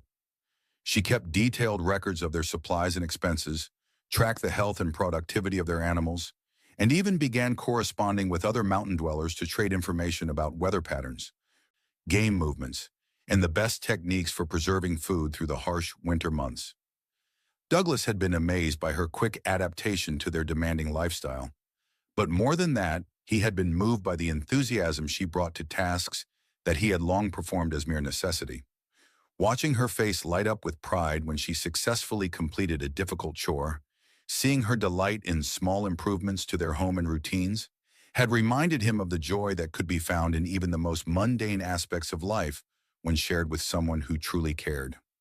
Their physical relationship had evolved as well, moving beyond the passionate urgency of their early days, together into something deeper and more complex. They had learned each other's bodies with the same patience and attention they brought to all their shared endeavors, discovering that true intimacy was built not just on desire, but on trust, communication, and the genuine pleasure they took in each other's happiness. Christina had marveled at how different this was from the vague romantic notions she had harbored in her youth, when she had imagined love as something ethereal and otherworldly. What she had found with Douglas was far more substantial and satisfying, a love that was grounded in daily reality, strengthened by shared challenges, and enriched by the deep respect and genuine liking they had developed for each other as individuals. The isolation that had once seemed daunting had become a blessing, allowing them to focus entirely on each other and the life they were building without the distractions and complications that came with living in a community. They had created their own world within the walls of their cabin, complete with its own customs and traditions, its own rhythms and celebrations. Their conversations had grown deeper and more wide-ranging as they had become more comfortable with each other, exploring topics that ranged from practical matters of survival to philosophical questions about the nature of happiness and fulfillment. Christina had been surprised to discover that Douglas, despite his limited formal education, possessed a keen intelligence and a thoughtful perspective on life that had been shaped by years of observation and experience. In turn, Douglas had found himself intellectually stimulated in ways he had not experienced since his youth, challenged by Christina's different perspective and educated insights to think about familiar subjects in new ways. She had introduced him to literature and poetry, reading aloud in the evenings while he worked on equipment repairs, opening up worlds of imagination and beauty that had been closed to him for years. But perhaps most importantly, they had learned to work together as a true team, each contributing their unique strengths while supporting the other's weaknesses. Christina's attention to detail and organizational skills complemented Douglas's practical knowledge and physical capabilities, creating a partnership that was more efficient and effective than either could have been alone. The challenges they faced were real and sometimes daunting, from equipment failures that threatened their ability to maintain their homestead to severe weather that tested their preparations and resolve. But each obstacle overcome together had strengthened their bond and increased their confidence in their ability to handle whatever difficulties the future might bring. As winter reached its peak, with snow piled higher than the windows and temperatures that made even brief trips outside dangerous, Christina and Douglas had settled into a contentment so profound it sometimes took their breath away. The woman who had once felt like such a burden that she would rather risk death than accept kindness had become the center of Douglas's world, as essential to his happiness and well-being as food and shelter and warmth. Their days were structured around the necessities of survival, but filled with small pleasures and satisfactions that made even the most mundane tasks enjoyable when shared. The morning ritual of starting the fire and preparing breakfast had become a dance of cooperation and affection, each anticipating the other's needs and movements with an accuracy that spoke of deep understanding and genuine care. Evenings were spent in comfortable companionship, their hands busy with necessary work, while their minds relaxed into the quiet intimacy that had become the hallmark of their relationship. They talked about everything and nothing, sharing thoughts and dreams and memories that wove their separate histories into a single, shared narrative. Sometimes they would sit in comfortable silence, each absorbed in their own tasks, but aware of the other's presence in a way that was both comforting and exciting. The simple knowledge that they were together, that they had chosen each other and committed to building a life as partners, filled even the quietest moments with a sense of rightness and completion that neither had ever experienced before. As the days slowly began to lengthen again, bringing the first subtle promise of spring's eventual return, Christina and Douglas started planning for the year ahead. They discussed improvements to their homestead, crops they wanted to try growing, animals they might add to their small herd. But underlying all their practical planning was the deeper satisfaction of knowing that they would face whatever came together, as true partners in every sense of the word. The woman who had once begged to sleep with the animals rather than impose on a stranger's hospitality had become a woman who knew herself to be home in the deepest sense of the word, surrounded by the love and security she had never dared to hope for. The transformation had been complete and permanent, changing not just her circumstances, but her fundamental understanding of herself and what was possible for her life. Christina often reflected on the series of events that had brought her to this place of perfect contentment, marveling at how what had seemed like the worst disaster of her life had actually been the catalyst for her greatest happiness. The mining company's betrayal, her neighbor's abandonment, the desperate flight through the wilderness that had brought her to Douglas's door, all of it had been necessary to lead her to the life she was meant to live and the man she was meant to love. The irony was not lost on her that her greatest strength had grown from her moment of greatest weakness, that the desperate plea that had once seemed like the ultimate humiliation had actually been the first step toward a dignity and self-worth she had never known she could possess. In learning to accept help when she needed it, in allowing herself to be cared for and valued, she had discovered reserves of strength and capability that had surprised them both. As spring approached and the mountain snow began its slow retreat, Christina and Douglas began preparing for the season of renewal and growth that lay ahead. They planned their garden with the enthusiasm of children, discussing which vegetables to plant and where to place them for the best sun and drainage. They talked about expanding their small herd of animals, maybe adding some chickens or a pig to provide more variety in their diet and additional resources for trade. But more than the practical preparations, they looked forward to spring as a symbol of their own renewal and growth, a celebration of the life they had built together through the long winter months. They had survived their first winter as a committed couple, had proven to themselves and each other that their love was strong enough to withstand the challenges and pressures of their isolated life. The woman who had once been so desperate that she had begged to sleep outside rather than accept kindness had become a woman who faced the future with confidence and joy, knowing that whatever challenges lay ahead, she would meet them with the support and love of the man who had seen her at her lowest point and had chosen to lift her up rather than turn her away. Their love story had begun with a desperate plea and a firm refusal, with a woman's fear of being a burden and a man's insistence on providing shelter and care. But it had evolved into something far deeper and more beautiful.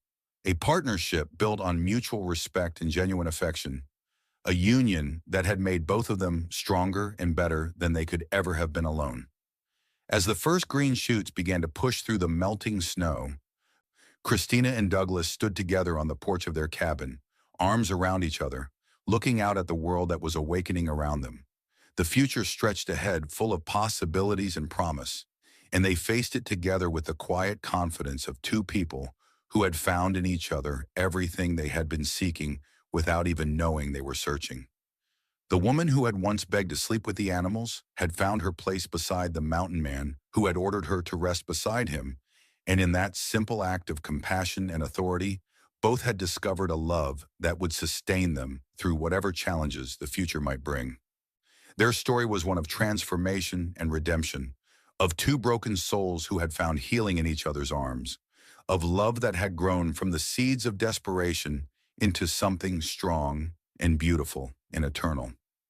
In the warm morning sunlight, with the promise of spring all around them and the memory of winter's challenges behind them, Christina and Douglas began planning for another year together, another season of growth and discovery and shared joy.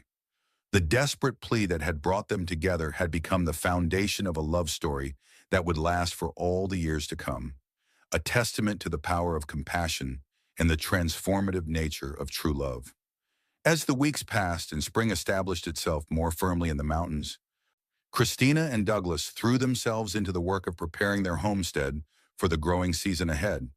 The woman who had once known only the genteel tasks of teaching and housekeeping had learned to work beside her man in the fields, her hands growing strong and capable as she helped prepare the soil for planting. Douglas had been amazed by her transformation, watching with pride and admiration as she tackled each new challenge with determination and grace. The frightened woman who had stumbled to his door begging for shelter had become a true partner, contributing not just willing hands but creative solutions and thoughtful planning to their shared endeavors. Their garden that first spring had been modest but productive, yielding enough vegetables to supplement their diet and provide some surplus for preservation. Christina had thrown herself into learning the arts of canning and drying, determined to master the skills that would help them achieve greater self-sufficiency and security. But it was not just the practical aspects of their life that flourished that spring. Their relationship had deepened and matured as well, settling into patterns of mutual support and affection that felt as natural as breathing. They had learned to communicate with looks and gestures as much as words, developing the kind of wordless understanding that comes only from true intimacy and shared purpose. The isolation that had once seemed daunting had become a blessing, allowing them to focus entirely on each other and the life they were building without the complications and distractions of community life. They had created their own world within the boundaries of their mountain homestead, complete with its own traditions and celebrations, its own rhythms and routines.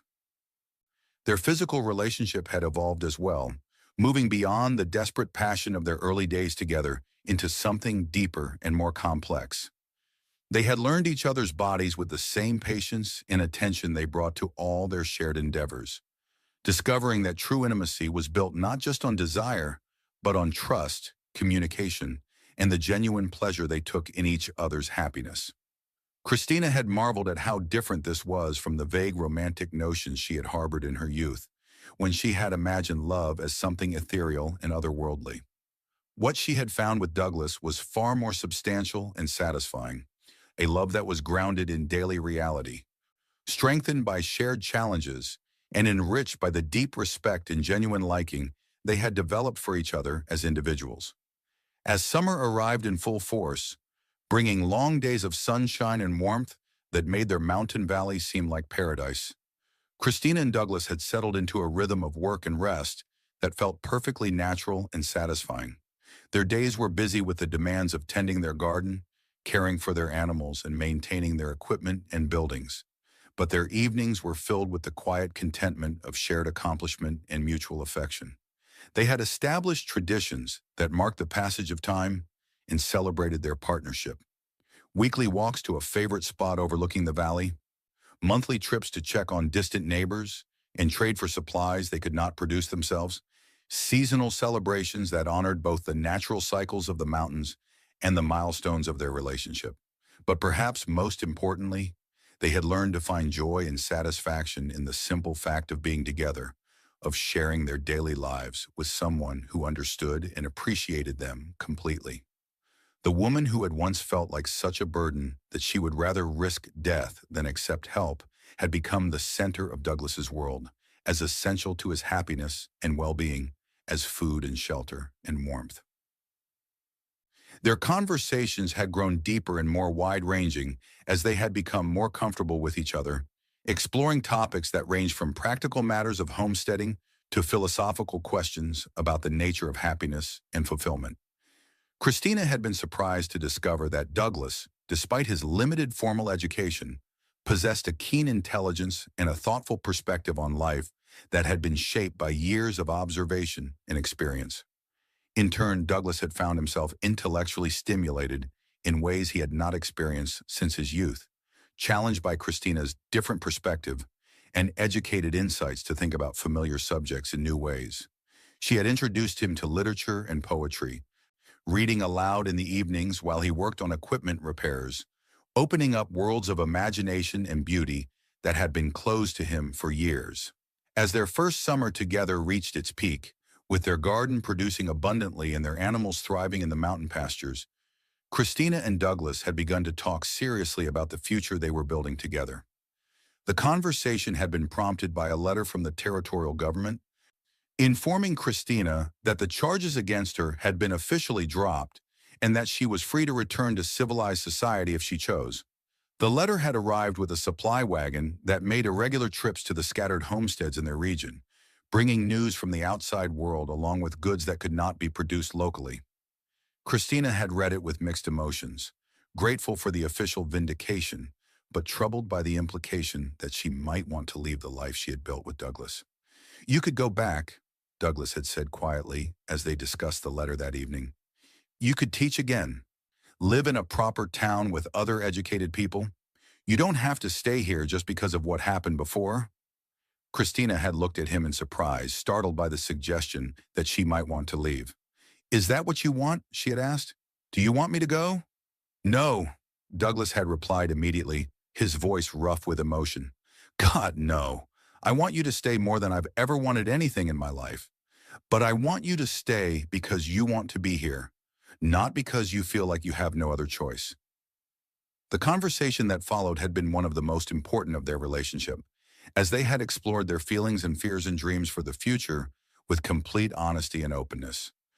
Christina had been able to articulate for the first time why she had no desire to return to her former life, why the mountains in Douglas had become more important to her than all the comforts and conveniences of civilization. "I'm not staying because I have nowhere else to go," she had explained. "I'm staying because this is where I belong, with you, building this life we've created together. I've never been happier or more fulfilled than I am right here, right now, doing this work and sharing it with you." Douglas had listened with growing relief and joy, finally understanding that her commitment to their life together was not born of desperation or lack of alternatives, but of genuine choice and deep satisfaction with what they had built. The knowledge had freed them both to plan for the future with confidence and enthusiasm, secure in the knowledge that they were truly partners in every sense of the word. That summer had been a time of growth and discovery for both of them, as they had expanded their homestead and deepened their relationship in ways that had surprised them with their naturalness and satisfaction. They had added new buildings to their property, including a proper workshop for Douglas and a root cellar for storing their harvest, projects that had required them to work together with an efficiency and cooperation that had amazed them both. Christina had continued to develop her practical skills, learning to preserve meat and vegetables, to make soap and candles, to repair and maintain the equipment they depended on for their survival. But more than that, she had learned to see herself as Douglas saw her, not as a burden or an imposition, but as a true partner whose contributions were essential to their shared success and happiness.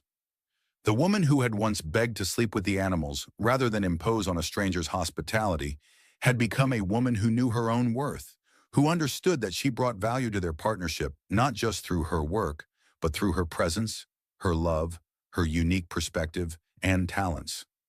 The transformation had been gradual but complete, changing not just her circumstances, but her fundamental understanding of herself and her place in the world.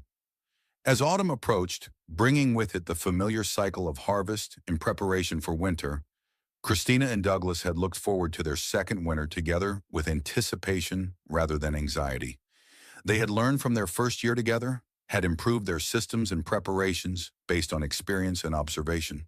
But more than that, they had gained confidence in their ability to face whatever challenges might come, secure in the knowledge that they were stronger together than either could ever be alone. The desperate plea that had brought them together had become the foundation of a love story that continued to unfold with each passing day. Each shared task, each quiet moment of contentment and connection. The harvest that second autumn had been abundant, their garden producing more than they had dared to hope for, and their animals thriving in the mountain pastures. Christina had thrown herself into the work of preservation with enthusiasm and skill, her techniques improved by a year of experience, and her confidence bolstered by Douglas's praise and appreciation for her efforts. They had worked together to prepare their homestead for winter with the efficiency of a well-coordinated team, each knowing their role and performing it with the kind of seamless cooperation that comes only from deep understanding and shared purpose. The woman who had once known only the genteel tasks of teaching and housekeeping had become an expert at the demanding work of frontier life, her hands as skilled at churning butter and smoking meat as they had once been at writing lessons on a blackboard. But it was not just her practical skills that had developed over their time together. Christina had grown in confidence and self-assurance, learning to trust her own judgment and to take pride in her accomplishments. The frightened woman who had stumbled to Douglas's door begging for shelter had become a strong, capable partner who contributed equally to their shared success and happiness. Douglas had watched her transformation with wonder and admiration, marveling at the strength and resilience she had discovered within herself. The woman he had first seen as someone in need of protection had become someone he relied on, someone whose judgment he trusted and whose partnership he treasured above all else. Their second winter together had been even more satisfying than their first, marked by the confidence that came from experience and the deep contentment that came from knowing they had chosen their life together with full knowledge of what it entailed. They had faced the challenges of isolation and harsh weather with equanimity, secure in their preparations and their partnership. The evenings had been filled with the comfortable intimacy that had become the hallmark of their relationship, their conversations ranging from practical plans for the coming year to philosophical discussions about life and happiness and the nature of love. They had read together, worked together, planned and dreamed together, creating a shared world that was richer and more satisfying than either had ever imagined possible. As spring had returned once again, bringing with it the familiar cycle of renewal and growth, Christina and Douglas had begun their third year together with the quiet confidence of a couple who had proven their compatibility and commitment through every test that life could offer. They had expanded their homestead again, adding new fields and buildings, new animals and crops, each improvement a testament to their shared vision and their confidence in their future together. The woman who had once begged to sleep with the animals rather than impose on a stranger's hospitality had become the mistress of a thriving mountain homestead, a true partner in every sense of the word to the man who had seen her potential when she could not see it herself. Her transformation had been complete and permanent, changing not just her circumstances, but her fundamental understanding of herself and what she was capable of achieving. But perhaps most importantly, she had learned the difference between being a burden and being beloved, between accepting charity and receiving love, between surviving and truly living. The desperate plea that had brought her to Douglas's door had been the first step on a journey that had led her to discover not just love and security, but her own strength and worth and capacity for happiness. As they stood together on the porch of their cabin one evening, watching the sun set over the mountains that had become their sanctuary and their home, Christina reflected on the journey that had brought her to this moment of perfect contentment. The betrayal and abandonment that had once seemed like the end of her world had actually been the beginning of her real life, the catalyst that had brought her to the place and the person where she truly belonged.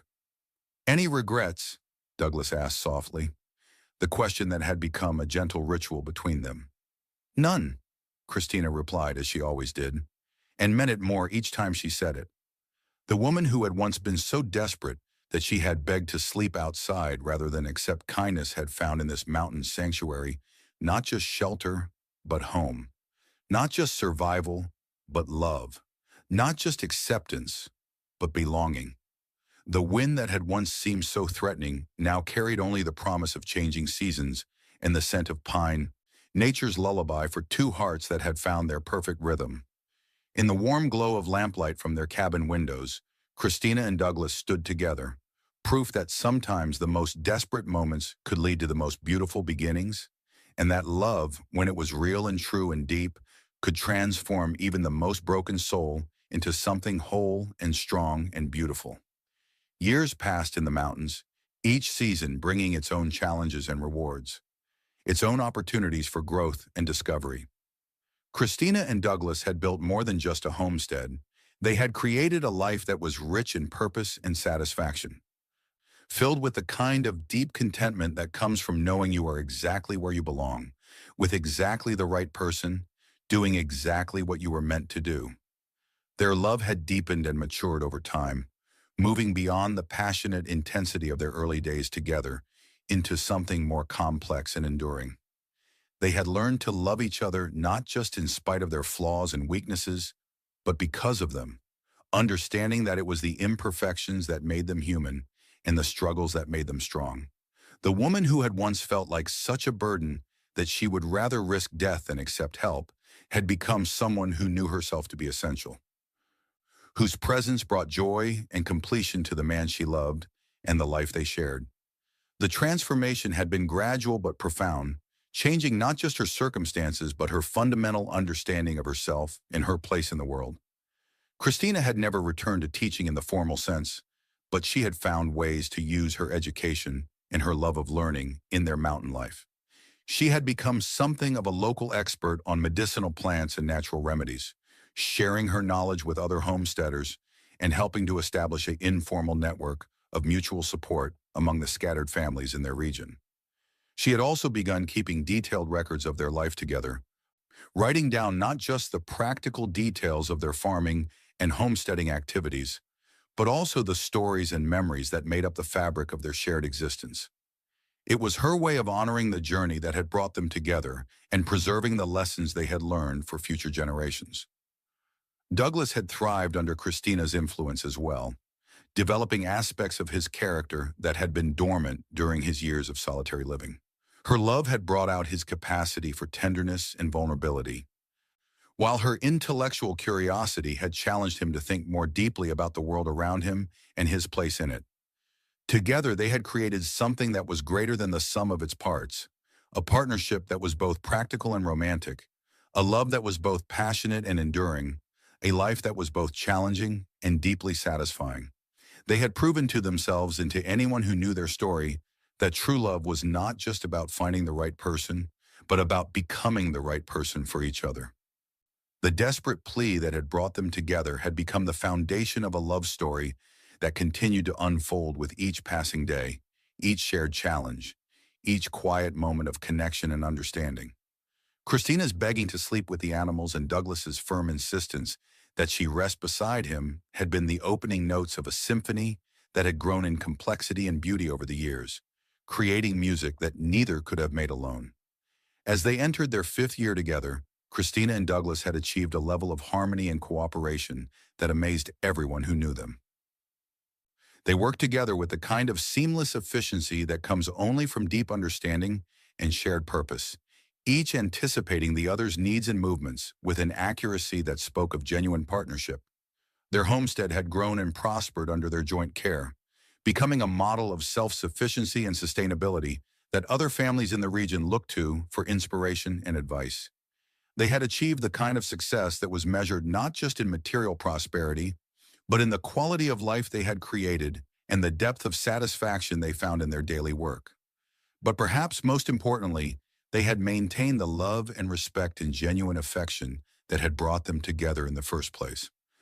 The woman who had once begged to sleep with the animals had found her place beside the mountain man who had ordered her to rest beside him, and in that simple act of compassion and authority, both had discovered a love that would sustain them through whatever challenges the future might bring.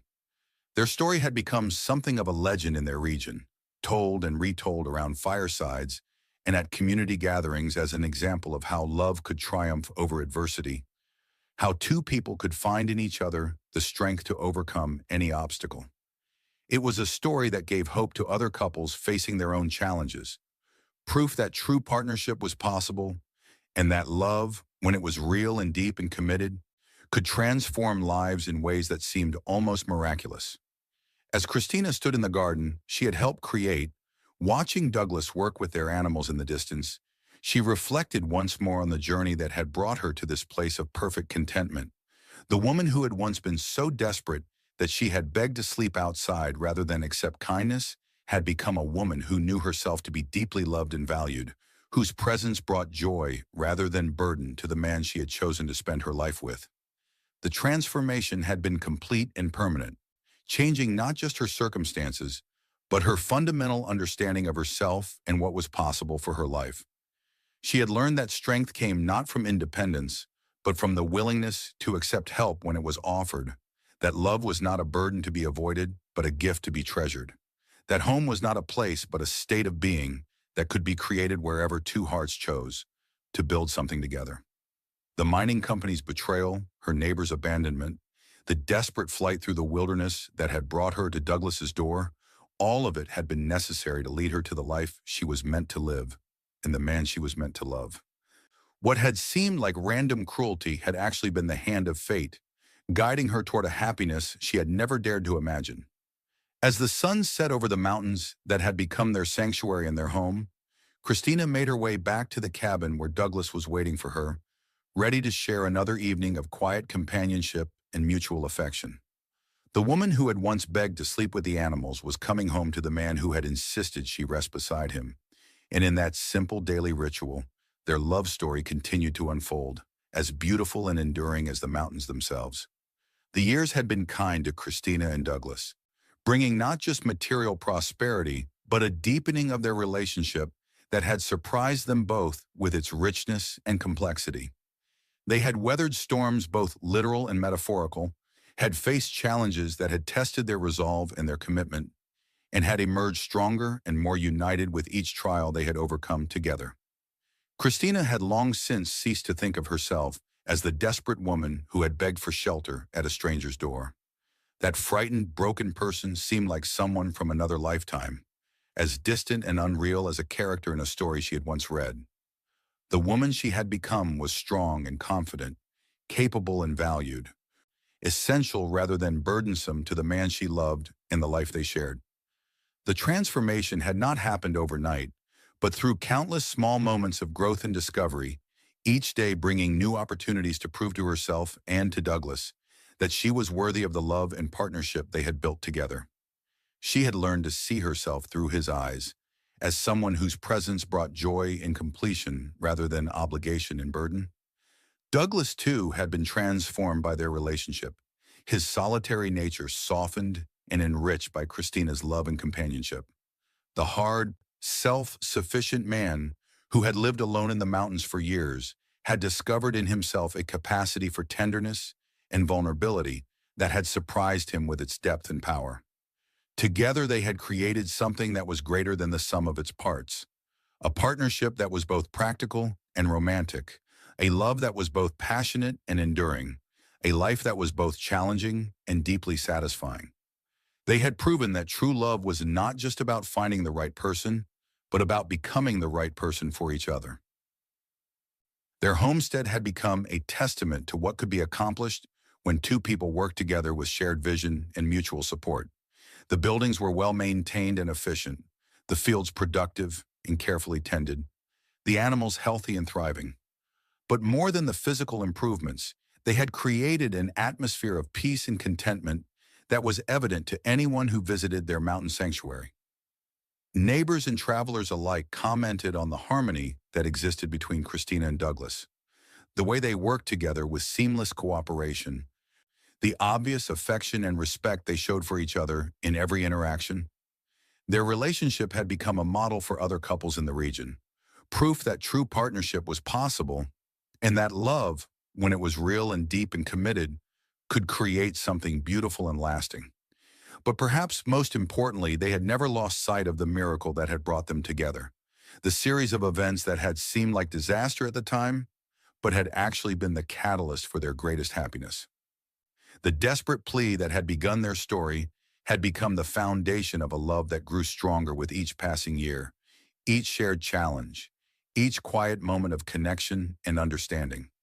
Christina often thought about the woman she had been on that cold night when she had begged to sleep with the animals, rather than impose on Douglas's hospitality. That frightened, desperate person had been so convinced of her own worthlessness that she had preferred to risk death rather than accept kindness from a stranger. The contrast with the woman she had become was so stark, it sometimes took her breath away. The journey from desperation to contentment had not been easy or straightforward, but it had been worth every struggle and setback along the way. She had learned that strength came not from never needing help, but from having the courage to accept it when it was offered. She had discovered that love was not a burden to be avoided, but a gift to be treasured. That home was not a place, but a state of being that could be created wherever two hearts chose to build something together. As she prepared their evening meal in the kitchen she had helped design and build, Christina reflected on all the ways her life had changed since that desperate night when she had first arrived at Douglas's door. The woman who had once known only the genteel tasks of teaching and housekeeping had become an expert at the demanding work of frontier life, her hands as skilled at preserving food and tending animals as they had once been at writing lessons on a blackboard. But the changes had gone far deeper than just practical skills. She had learned to trust her own judgment, to take pride in her accomplishments, to see herself as someone whose opinions and contributions were valued and respected. The frightened woman who had begged for shelter had become a confident partner who contributed equally to their shared success and happiness. Douglas entered the kitchen as she was putting the finishing touches on their meal, his face lighting up with the smile that never failed to make her heart skip. After all these years together, she still felt a thrill at the sight of him, still marveled that this strong, capable man had chosen to share his life with her. "Smells wonderful," he said, washing his hands at the basin before coming to stand beside her. "You've outdone yourself again." "It's just stew," Christina replied, but she smiled at the compliment, knowing that he meant it sincerely. Douglas was not a man given to empty flattery. When he praised her cooking or any of her efforts, she knew it came from genuine appreciation. They settled into their evening routine with the comfortable ease of long practice. Douglas setting the table while Christina served their meal, then sitting together to share food and conversation. The talk was of small things: the behavior of the animals, the condition of their crops, plans for the next day's work. But underneath the mundane details ran the deeper current of their connection, the awareness that they were building something precious and permanent together. "I got a letter today," Douglas said as they finished their meal, "from my sister back east. She's planning to visit next summer, wants to meet the woman who finally managed to tame her wild brother." Christina laughed at the description, but she felt a flutter of nervousness at the prospect of meeting Douglas's family. They had lived in such isolation for so long that the idea of entertaining visitors, especially relatives who would be judging her worthiness as Douglas's partner, was somewhat daunting. "What did you tell her about me?" she asked, trying to keep her tone light despite her anxiety. "I told her the truth," Douglas replied, reaching across the table to take her hand. "I told her that you're the best thing that ever happened to me, that you've made this house a home and my life complete. I told her that I love you more than I ever thought it was possible to love another person." The simple sincerity of his words brought tears to Christina's eyes, as they always did when he spoke of his feelings for her. After all these years together, she was still amazed by the depth of his love, still grateful for the miracle that had brought them together and kept them united through all the challenges they had faced. "I love you too," she said softly, squeezing his hand. "More than I ever dreamed it was possible to love someone. You saved my life, Douglas, in every way that matters." "We saved each other," he replied, bringing her hand to his lips for a gentle kiss. "That's what real love does. It makes both people better than they could ever be alone." As they cleaned up after their meal and prepared for another quiet evening by the fire, Christina reflected on the truth of his words. They had indeed saved each other, not just from the immediate dangers they had faced, but from the loneliness and emptiness that had marked their lives before they found each other. The woman who had once begged to sleep with the animals had found her place beside the mountain man who had ordered her to rest beside him, and in that simple act of compassion and authority, both had discovered a love that had transformed their lives in ways they could never have imagined. Their story was one of redemption and renewal, of two broken souls who had found healing in each other's arms, of love that had grown from the seeds of desperation into something strong and beautiful and eternal. As they settled into their chairs by the fire, Douglas with a piece of harness that needed mending and Christina with some sewing, she thought about the visitor who would be coming next summer and what she would see when she looked at their life together. She would see a thriving homestead, a comfortable home, two people who worked together with obvious harmony and affection. But would she understand the miracle that had made it all possible? Would she realize that the confident woman she would meet had once been so desperate that she had begged to sleep outside rather than accept kindness? Would she appreciate the transformation that love had worked in both their lives? Perhaps it didn't matter what Douglas's sister thought or understood. What mattered was that Christina knew the truth of her own journey, the distance she had traveled from desperation to contentment, from fear to confidence, from believing herself a burden to knowing herself beloved. The woman who had once begged to sleep with the animals had become a woman who knew her own worth, who understood that she brought value to their partnership not just through her work, but through her presence, her love, her unique perspective and talents. As the fire crackled in the hearth and the wind sang through the pine trees outside their windows, Christina and Douglas worked together in comfortable silence, their hands busy with necessary tasks, while their hearts rested in the deep contentment that came from knowing they were exactly where they belonged, with exactly the right person, living exactly the life they were meant to share. The desperate plea that had brought them together had become the foundation of a love story that continued to unfold with each passing day, each shared task, each quiet moment of connection and understanding. It was a story that had transformed two lives and created something beautiful and lasting. Proof that sometimes the most desperate moments could lead to the most miraculous beginnings. In the warm circle of lamplight, two hearts beat in perfect rhythm, surrounded by the life they had built together and the love that made it all worthwhile. The woman who had once begged to sleep with the animals had found her home beside the man who had insisted she rest beside him. And in that simple daily miracle, their love story continued to write itself, as enduring and beautiful as the mountains that sheltered them, and as constant as the stars that watched over their sanctuary in the wilderness. The years stretched ahead full of promise and possibility, each day bringing new opportunities to deepen their partnership and strengthen their love. They had proven that true love was not just a feeling but a choice, made new each day in countless small acts of kindness and consideration, in the willingness to work together toward shared goals, in the commitment to support each other through whatever challenges life might bring. Their story had become a testament to the transformative power of love, to the possibility of redemption and renewal, to the truth that sometimes the most broken souls could find healing in each other's arms.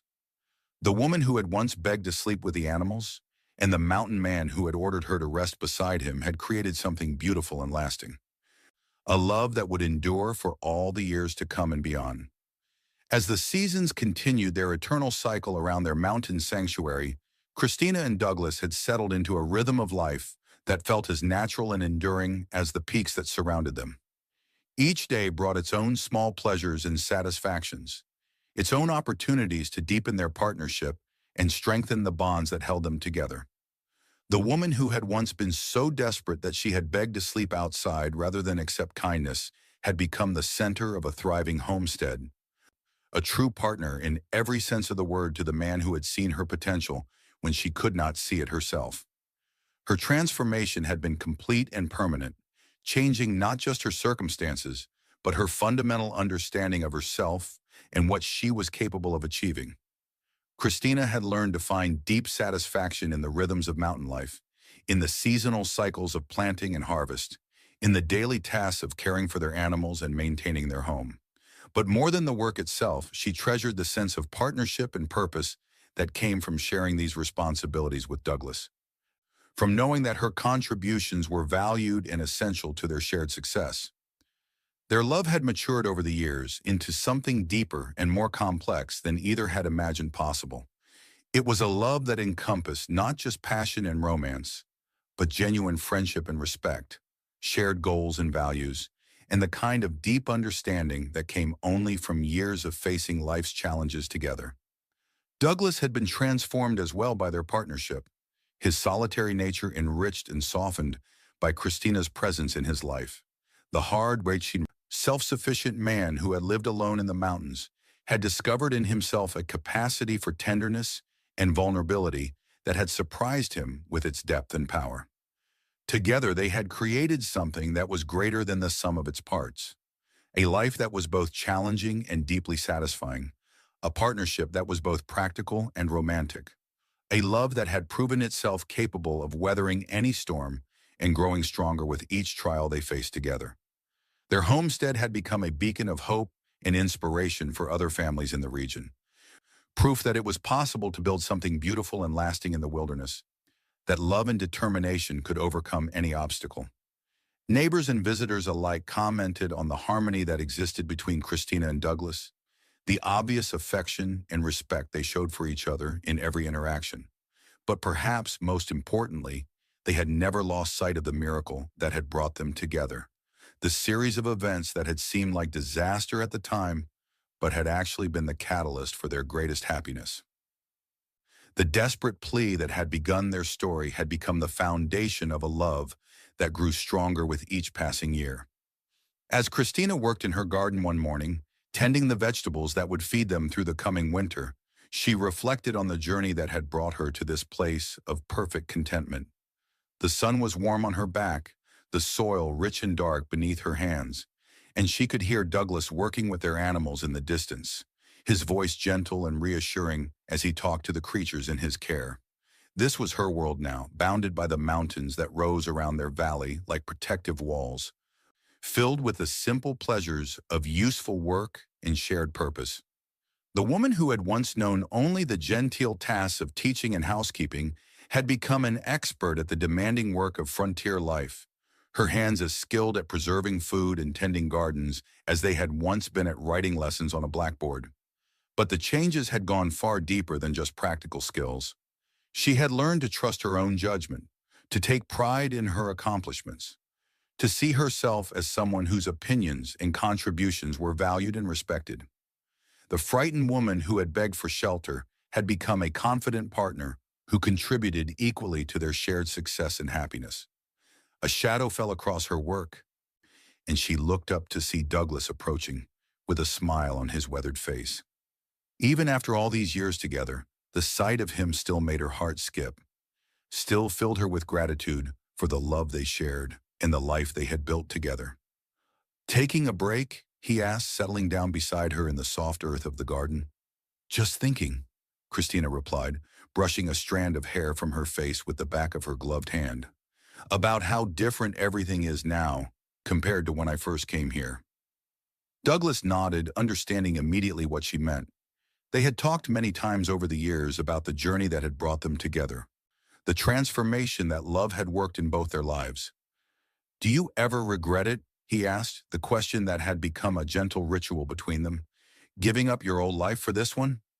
"Never," Christina replied without hesitation, meaning it completely. "That wasn't really living, Douglas. It was just existing, going through the motions without any real purpose or joy. This is living. This is what I was meant to do, who I was meant to be." Douglas reached over to take her dirt-stained hand in his, their fingers intertwining with the easy familiarity of years of shared affection. "I used to think I was complete on my own," he said quietly. "I thought I had everything I needed, that I didn't need anyone else to be happy. I was wrong about that." "We both were," Christina agreed. "I thought I was such a burden that I'd rather die than impose on anyone's kindness. I couldn't see that I had anything to offer, anything that would make me worth caring about." "And now?" Douglas asked, though he already knew the answer. "Now I know better," Christina replied with a smile. "I know that I'm not just surviving anymore. I'm thriving. We're thriving together, building something beautiful and lasting." They sat together in comfortable silence for a while, surrounded by the garden Christina had planted and tended, listening to the sounds of their animals and the whisper of wind through the pine trees that sheltered their home. It was a moment of perfect peace and contentment, the kind of simple happiness that came from knowing you were exactly where you belonged. The woman who had once begged to sleep with the animals had found her place beside the mountain man who had ordered her to rest beside him, and in that simple act of compassion and authority, both had discovered a love that had transformed their lives in ways they could never have imagined. Their story was one of redemption and renewal, of two souls who had found in each other everything they had been searching for, without even knowing they were looking. As the day wore on and they returned to their respective tasks, Christina carried with her the warm glow of that quiet conversation, the renewed appreciation for the miracle of their partnership. She had learned that love was not just a feeling, but a choice, made new each day in countless small acts of kindness and consideration, in the willingness to work together toward shared goals, in the commitment to support each other through whatever challenges life might bring.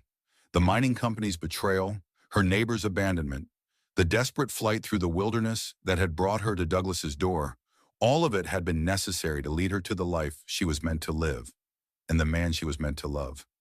What had seemed like random cruelty had actually been the hand of fate, guiding her toward a happiness she had never dared to imagine. As evening approached and she made her way back to the cabin they had turned into a true home, Christina reflected on the countless ways her life had been enriched by Douglas's love and partnership.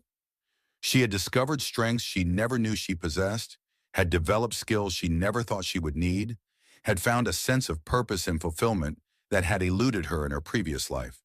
But more than that, she had learned to see herself through the eyes of someone who loved her completely and unconditionally, who valued her not for what she could do or provide, but simply for who she was.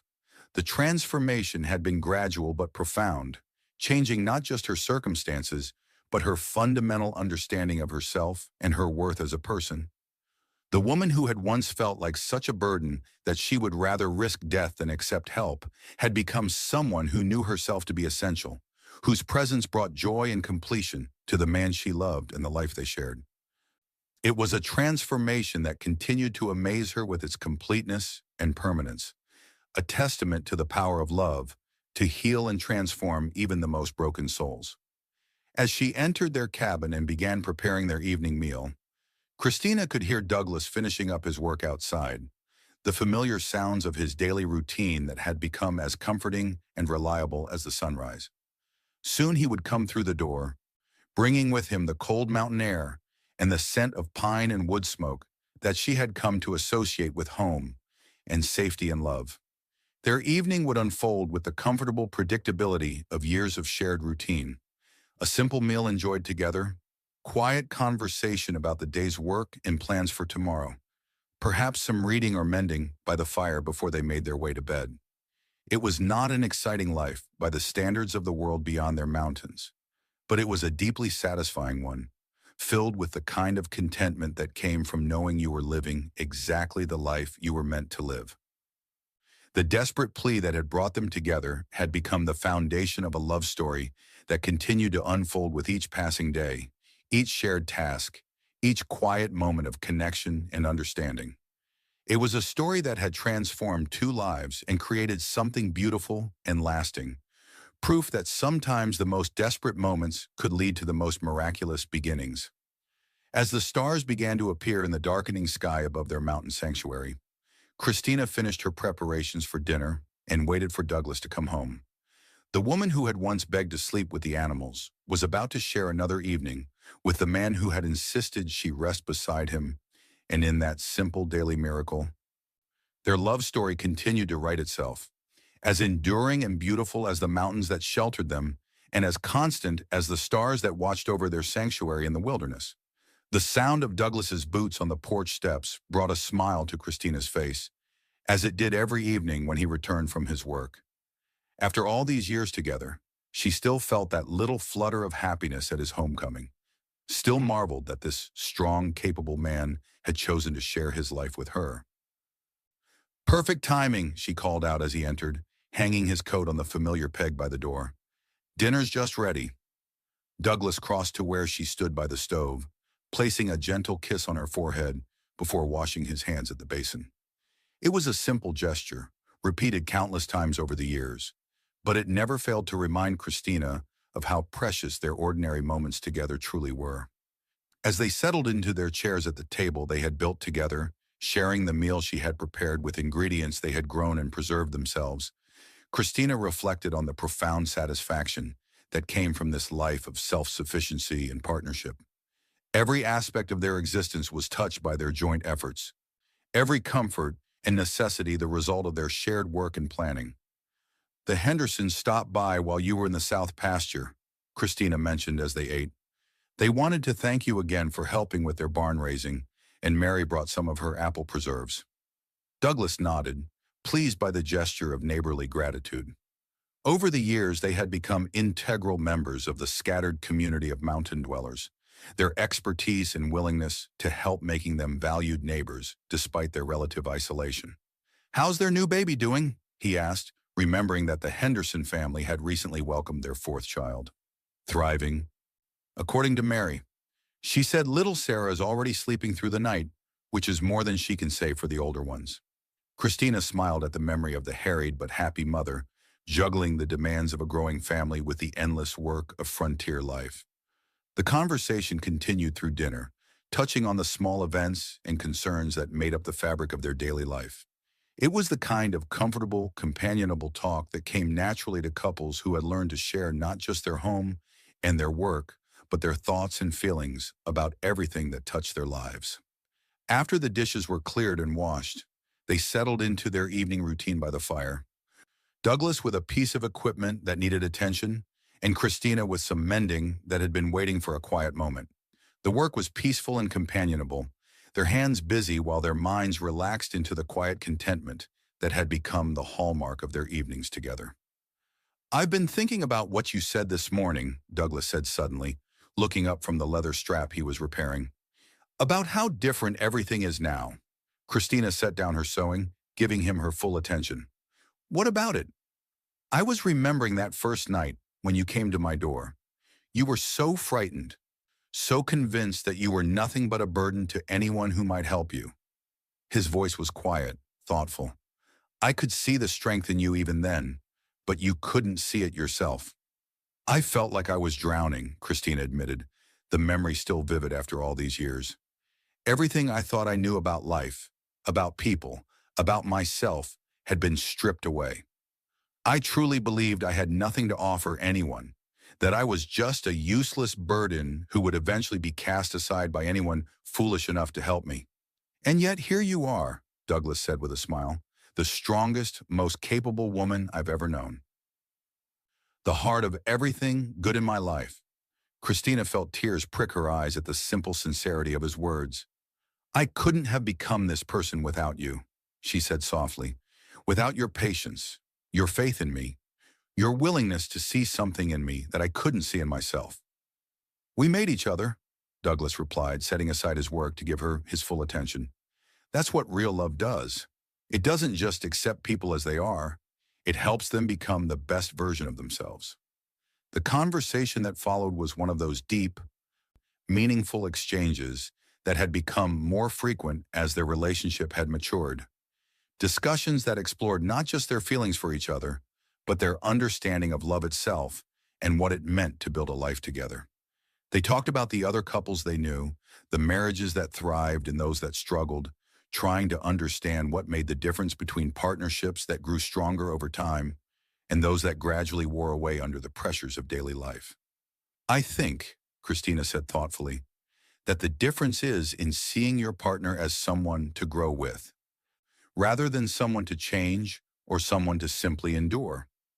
When I first came here, I was so focused on trying not to be a burden that I almost missed the opportunity to become a true partner. Douglas nodded, understanding exactly what she meant. And I had gotten so used to being alone that I almost missed the chance to discover what it meant to truly share a life with someone. Not just the work and the responsibilities, but the dreams and the fears and the quiet moments that make up a real partnership. As the fire burned lower and the evening drew toward its close, they continued their conversation, exploring the depths of their relationship with the kind of honest introspection that had become second nature to them over the years. They had learned to talk about anything and everything, to share their thoughts and feelings without fear of judgment or rejection. It was this openness, this willingness to be completely vulnerable with each other, that had allowed their love to deepen and mature into something far more substantial than mere romantic attraction. They had become true partners in every sense of the word, united not just by affection, but by shared values, common goals, and a deep understanding of each other's character and needs. When they finally made their way to bed, moving through their nighttime routine with the comfortable familiarity of years of practice, Christina felt the same sense of gratitude and wonder that had marked so many of their evenings together. The woman who had once begged to sleep with the animals was preparing to spend another night in the arms of the man who had insisted she rest beside him, and the miracle of that transformation never ceased to amaze her. As she settled into bed beside Douglas, feeling the warmth of his body and the security of his presence, Christina reflected on the journey that had brought her to this moment of perfect contentment. The desperate plea that had begun their story had become the foundation of a love that had grown stronger and deeper with each passing year, transforming two separate lives into one shared existence that was richer and more fulfilling than either had ever imagined possible. The mining company's betrayal, her neighbor's abandonment, the terrifying flight through the wilderness, all of it had been necessary to bring her to this place and this man. What had seemed like the end of her world had actually been the beginning of her real life, the catalyst that had set in motion the events that would lead to her greatest happiness. In the darkness of their bedroom, listening to the familiar sounds of Douglas's breathing as he settled into sleep, Christina marveled once more at the completeness of her transformation. The frightened, desperate woman who had stumbled to his door begging for shelter bore little resemblance to the confident, capable partner she had become. She had learned that strength came not from never needing help, but from having the courage to accept it when it was offered.